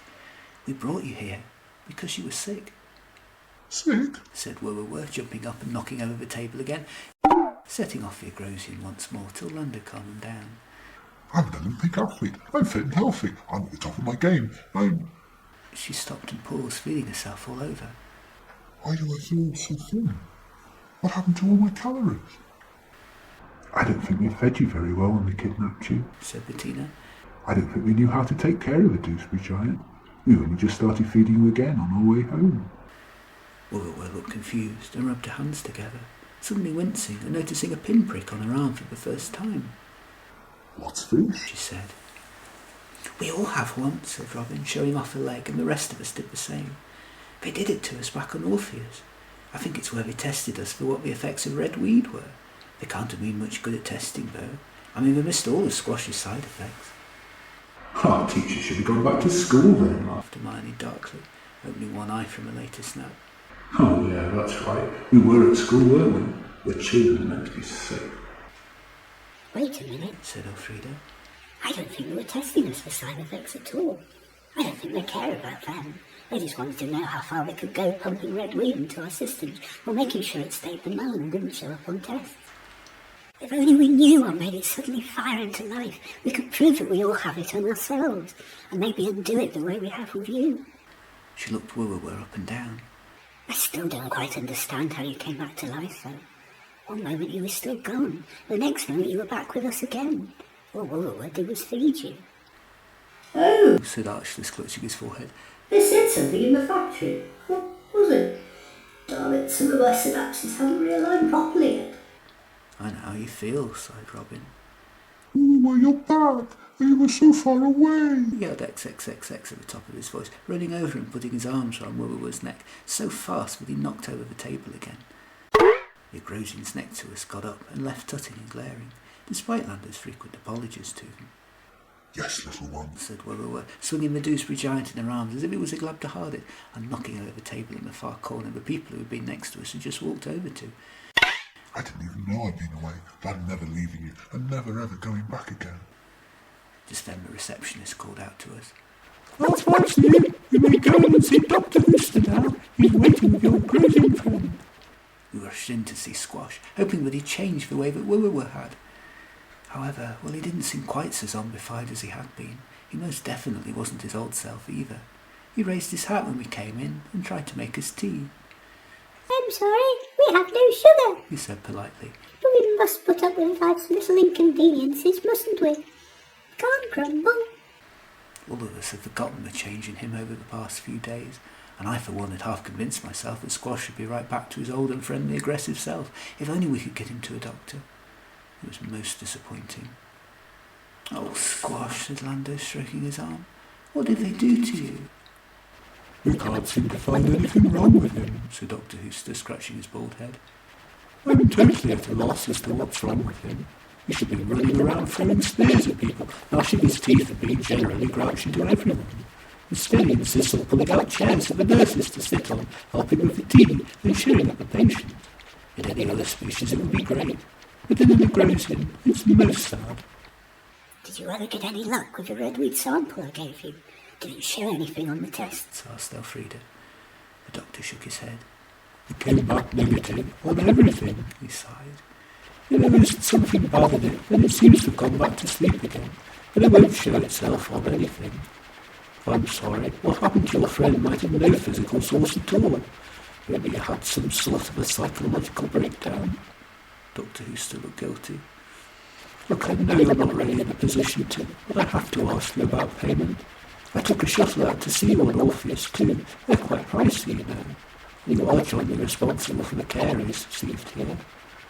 Hermione muttered. Backward planet is the 24th century. We have a national Habridat service at home and don't have to pay. It's about time other planets did too. We used to have it on Earth, sighed Robin, till Doris Johnson came along and disbanded it. She felt in her pocket for a coin. I did the same. We were the only two with any money left. Shadow responsibility scary, not to mention pricey. Squeaked Jake, I don't have any money with me either, said Willoway. but I can take out a towel.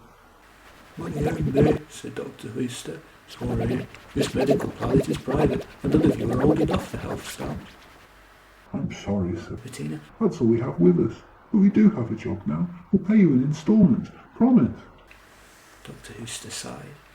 It's company policy not to let you out the doors till you pay in full, I'm afraid. Or we take some of your body organs for science. That's always an option. He looked at Bettina.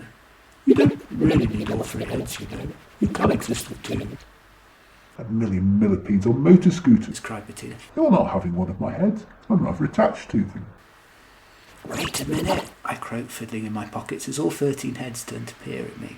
I took my few remaining pencils out of my pocket, keeping only my favourite and my half-chewed one I didn't think I'd better give away. You can have all these, I said. There must be nearly 100 there in total. See, you had another secret stash, Said Bettina. Just how many pencils did you leave with today, Colin? Not many, I shrugged.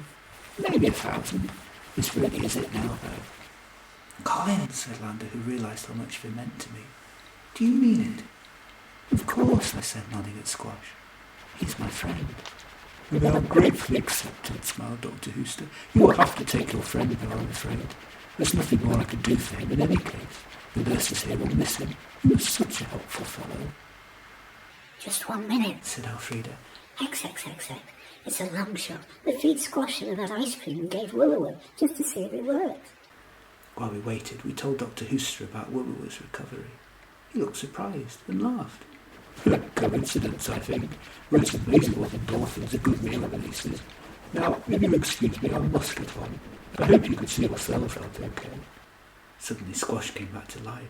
He spluttered the ice cream out of his mouth, gnashed his teeth, and kicked poor XXXX away, who stumbled against the bed and fell over, right on top of the Agrosian. Fat rat-taking cream. He gnashed from underneath XXXX, What are you trying to do to me? Poison me? So cold. who shivered. Squash, yelled Lando, pulling him out from under the Doosbury Giant. You're back! We were so worried! Well, I never, said Dr. Hooster, crunching on one of my best pencils.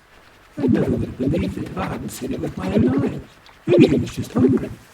Hungry? Snapped the Agrosian. I'm never hungry. I'm designed to live off wild berries in the forests of Agrosia, or live off sand in the deserts, or eat the weeds that grow under the sea. I can cope with skippy meals. There's nothing wrong with me at all. He stopped to think. Although I am strangely peckish. They're late with the school lunch bell, aren't they? He looked around him. Where are we anyway? We filled him in as best we could. And now, children, you really have to go, said Dr. Hooster, shooing us out the room. I have to teach Archibald to eat his master's homework. He was a Camalosian. Archibald's not meant to eat that much. Archibald was at the back of the line as we all trooped past an ultra-roulette scan machine leading into the room. That's odd, said Dr. Hooster to the Mekkion. You haven't by any chance swallowed the clock, have you? Something's sticking. I don't think so, said Archibald. Though it was impaired for a little while there, I suppose I could have done anything. I do remember it though. Laughed Hermione as we walked out. Told you that you would eat a clock one of these days, didn't I? We were on our way out of the doctor's office when Robin tripped over a table and fell. Trying to steady herself, she grabbed hold of Hermione, but overbalanced the other way and landed squarely on top of the Agrosian couple, but ones who had been sitting next to us but had now moved across the room. Apologising, she got up and tried to walk out, but on getting up dislodged a magazine that fell open at the middle pages. Can I have your autograph? A small Camalosian boy nearby got up to ask us, motioning at the article. We were asked to borrow my pen so that she could oblige.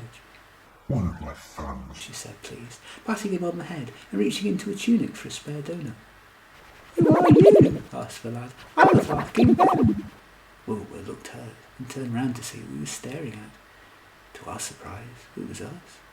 We gradually became aware that everyone else was looking at us too, well, said Bettina. I always said my homework was good enough to make me famous. I don't think it's that. Murmured Hermione. Look, She just caught sight of Robin on the TV in the corner of the waiting room. There was footage of her time on Orpheus, struggling to make model boats, dropping her pencils, her shoelaces coming undone, falling over, struggling to ride a bike. Then there was a picture of her beaming and smiling from the day we were all having fun skipping together. A voiceover intoned. And now she's a happy, well-adjusted child of Earth any family or classroom will be pleased to have, and her clumsiness is cured. well, I think your PR person got that wrong. Said Hermione, rubbing a wing where Robin had grabbed her a few seconds before. The human didn't reply though. She was too much in shock. Or because she took red weed. The voiceover intoned. Read Robin the Human story now, on the side of our bottles, specially manufactured for making home life easier, because we know children who aren't well can be hell. Out in shops now on all 11 inhabited planets, plus subsidiary satellites. Why did you make that advert, Penguin? Asked Bettina suspiciously, but Robin just gaped. But it's not. That's not how. None of that is true. The Belobrat was starting to argue that cameras never lie, and a second advert came on, featuring her. There she was arguing with us, pushing us over, refusing to talk to Robin, losing badly at Snap, refusing to do what Mrs. Maggrumph has told her to do. The same voiceover intoned the same thing. And now she's a happy, well-adjusted child of Hemisphere any Belobrat family or classroom will be pleased to have, and no longer brash, shy, or insecure. We saw footage of her leading us in our skipping games, reading bedtime stories, sticking up for Jake. Or because she took red weed, read Bettina the Belobrat story now, on the side of our bottles. Never lies, huh? Said Hermione. And you have a lot of explaining to do too. She was next as we watched footage of her with her wings folded and rolling her eyes, falling asleep in class, and generally making a nuisance of herself. Then footage of her joining in with all our games or doing well in class, no longer so sarcastic or defensive. The same voiceover. Next there was Jake hiding under his desk, rolling up into a ball, refusing to take his exams. Then shots of him laughing, smiling and joking, no longer scared. The same with me. There I was lurking in shadows writing, or staring blankly ahead in class, petrified of having so many eyes looking at me, or being an outsider to everything going on. Then footage of me writing with all four limbs, or that time I was acting in class. The same for Lando, no longer desperate to be liked. Squash, no longer aggressive. XXXX, no longer hungry. Archulus, no longer emotional. Margalo, no longer bullying. And Elfrida, no longer a loner. All our faults listed one after another, supposedly cured. The same juxtaposition of our biggest strengths and weaknesses, all overlaid with that voiceover telling our homeworlds to buy this product and implying that the images were all before or after taking the red weed. Which wasn't true, of course. Like every other child who'd ever lived the universe wide, we were a mixture of good and bad, happy and sad, stable and mad, complex and confusing and brilliant, all in our own way, with a whole range of characteristics that defied labelling, whether it be on exams, or medical tests, or school reports, or bottles of red weed.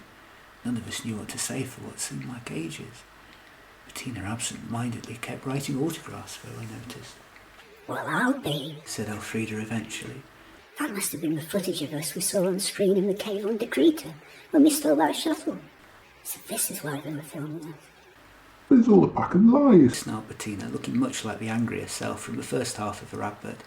Just wait till I get my hands on those blasted owls who did this to us. I don't quite know what's going on, said Squash. but you bet I'll tear them all limb from limb, whoever they are. But our families might see that, said Robin in tears. We'll get completely the wrong idea about us. The whole universe will, Those of us who've got any family, said Hermione grimly. Now how do we get out of here, said Robin shamefaced. I want to fly far away, where nobody need ever see me again. Me too. Sighed Bettina. How can I ever show my faces in public again? Slowly we walked back to the shuttle in shocked silence and flew off, without any destination really in mind. At the back, Woowa had just finished the last of the second ice cream pot and was burping, but otherwise much like her old merry self again. What do we do? Where do we go? Asked Robin, then in a quieter voice. Who do we trust? And nobody was quite sure, I still think we should take this to the intergalactic president, said Woowa. I know he's not a very inspiring character, but there is still peace in the universe under his watch. That can't all be down to luck. I'm not so sure, said Hermione. I mean, how does this conspiracy go? Those rogues are running around Decreeta pretty much in stock, said Woowa thoughtfully. Or perhaps the authorities just didn't know how bad things were. Yeah, right, said Hermione. They were paid not to ask how bad things were, you mean? What about our job? Asked Lando. We're due back tomorrow, and we've used the last of our income. It's our only chance of getting enough money to live off. I need to go back to the Olympic Village too, said Woowa. From what you've told me, it sounds as if we'll delay the foosball match till tomorrow. I just have to be there. She stood up, but was still very weak, and fell over awkwardly. You can't play in that condition, said Lando kindly. Just rest. But I'm their star player, sobbed Woowa. I don't want to let people down. I know how that feels, said Robin comfortingly. There must be a way we can get both you and Squash back up to full strength. Problem is, said Bettina thoughtfully, we daren't be seen on Decreeta, or people will think we're on the side of a red weed and stop us, or worse, blame us when it goes wrong. We've got nowhere safe we can get now. Lando looked out the window. All those planets out there, though. Surely one of them must be safe. Elfrida looked unhappy. Well, she said. Now we're habitable, at least. And we still don't have any proof. Who would kill? Unless we can somehow open a parlour and feed everyone in the universe ice cream to keep them safe. So what did it? Elfrida asked Archtus, pointing towards Woowa and Squash. What worked? Eating? Mekkion shook his head. XXXX tried all sorts of food stuff for Woowa before the ice cream worked. There must be something about that specifically. There's something at the back of my mind too, but I can't think what, said Archtus helplessly. Something with dairy in it, asked Elfrida. Maybe that has some certain chemical compound in it. Archtus pressed the button and shrugged his shoulders. XXXX tried yogurt milk first. It didn't seem to work either. Behind us, Lando and XXXX were helping a shivering and still unsteady Squash to walk. They were trying to feed him spoonfuls of ice cream, but the Agrosian was making such a fuss it was all going down his front and making him shiver harder. Poor thing, said Lando. You wouldn't think a little ice cream would make such a change to his constitution, would you? He is an Agrosian, I suppose, muttered Archtus. They do like to keep super warm. I wish you'd send us an answer, said Elfrida, staring out at the sky and looking like her spiritually disillusioned self again. In response, the sun shone right down on top of her, so that the Mrasianart was bathed in a golden halo of light, before it moved on to shine on those of us in turn. When it reached Squash, he jumped up and down in a war dance, basking in its warm glow. Across the back of the shuttle, silhouettes of the dancing Agrosian played across every rivet, every metal strut, every control panel, every nook and cranny, until it was all we could see. Look at him, smiled Lando. That's the Squash I remember, all back to normal. That's it, yelled Robin so violently it made us jump. I know what the difference is. It's temperature. We all stared at her. Don't you see? Heat is what makes redweed come alive inside our bodies. That's why they cook it in that pyramid, and why it affected Squash before the rest of us. It's because he needs to be at a higher temperature to stay alive. We were all too cold. That's what they were measuring when they injected and tested us, our temperatures. That's why giving Wubba and Squash ice cream cooled their bodies down to a point with a red weed didn't work as well. Of course, Said Archelaus. they mentioned something about heat in the factory. I never made a connection. Brilliant, Said Elfrida. I really think that's it. You're amazing, Penguin. Said Bettina. Of course that's it. Brilliant logical reasoning. Smiled Archelaus. We'll make a huge Mekkion out of you yet. Nobody likes a smart ass. Declared Hermione. But even she was grinning. So what can we do? Asked Bettina. What's the cure? Could we program the shuttle for an ice planet, Archie? Asked Elfrida. If we can get Woolworth and Squash to cool their body temperature, maybe we can get rid of this stuff altogether. You're wrong. Grinned the Mekkion. I know just the place, and it's not far away. An hour later, we were 11 very cold children and one freezing adult, standing on the planet Phrygius, gathered together around a tiny tourist tent, a vending machine full of snow cones and ice lollies, and standing under a sign that read, "Nice to meet you. Welcome to the coldest inhabitable planet in the universe. Please forgive the frosty reception and leave us some warm comments in the visitors book." Most of us were huddled in a circle to keep warm. Blotchy in a fur coat over his fur coat, XXXX licking a six-holder of ice lollies, Hermione lightly snoring with icicles hanging from her wings, Margalo shaking the ice from forming on her antlers, and Jake running around with icicles hanging off his tail. Icicles scary, He said. "Okay, cool," said Robin, looking round. I think you've been cold, dear, said Lando. How long do we have to be here, do you think? Complained Archelaus, I'm freezing my ball bearings off. but nobody replied, as nobody knew. Instead, we watched Blotchy try to catch icicles on his tongue and chase his own tail, which he could never quite catch. Is it just me, or does he seem stupider again? Asked Bettina. Wait, Said Elfrida. I think you might be onto something there. She reached down to the algebra. How many wingtips am I holding up, boy? 744, he said proudly, putting his paws out the bone. Said Archelaus. This is only a working hypothesis, Law, not a fact. But it could be that in the same way that Wubba and Squash have accelerated symptoms when they get hot, which fade when they become cool again, so do algebras find their evolution gets accelerated when they get warm, and lose it again when they get cool. Or at least this particular type does. Does anyone know which planet Blotchy came from originally? I know every planet has their own bleed. He's an Earth algebra originally, I think. Said Elfrida. That's why he's so pale. Ah, Said the Mekkion. the coldest planet in the universe. That would explain why no one's ever noticed it before. Interesting. Every day's a school day. Hermione groaned and walloped him one. Stop them, you educational fruit. We're supposed to escape and things like that. She said, chasing him across the planet's surface, before falling over and rolling into a ball of snow ice and wings, which then landed on top of Squash, who got up and irately chased him round and round the shuttle. It's so good to have him back, beamed Lando, as the Agrosian tripped over him and swore at him loudly. "I didn't know you were from Earth, boy," said Robin while all this was going on, reaching down for a cuddle, but Blotchy just drooled on a shoe. "How do you feel?" Lando asked Wubba and Squash. The Agrosian gnashed his chattering teeth at her, and Wubba said, Cold, yet strangely better. How long do we stand here for? asked Bettina. And will it cure the red weed for good, do you think? Assuming we don't go anywhere hot again, it should. Said Archelaus. But I stress, this isn't a fact, but a hypothesis. They're not quite as fun. We ought to do something to pass the time, Said Bettina through chattering teeth. before we get back in the shuttle to sleep. Anyone feel like a game of foosball? Asked Hermione.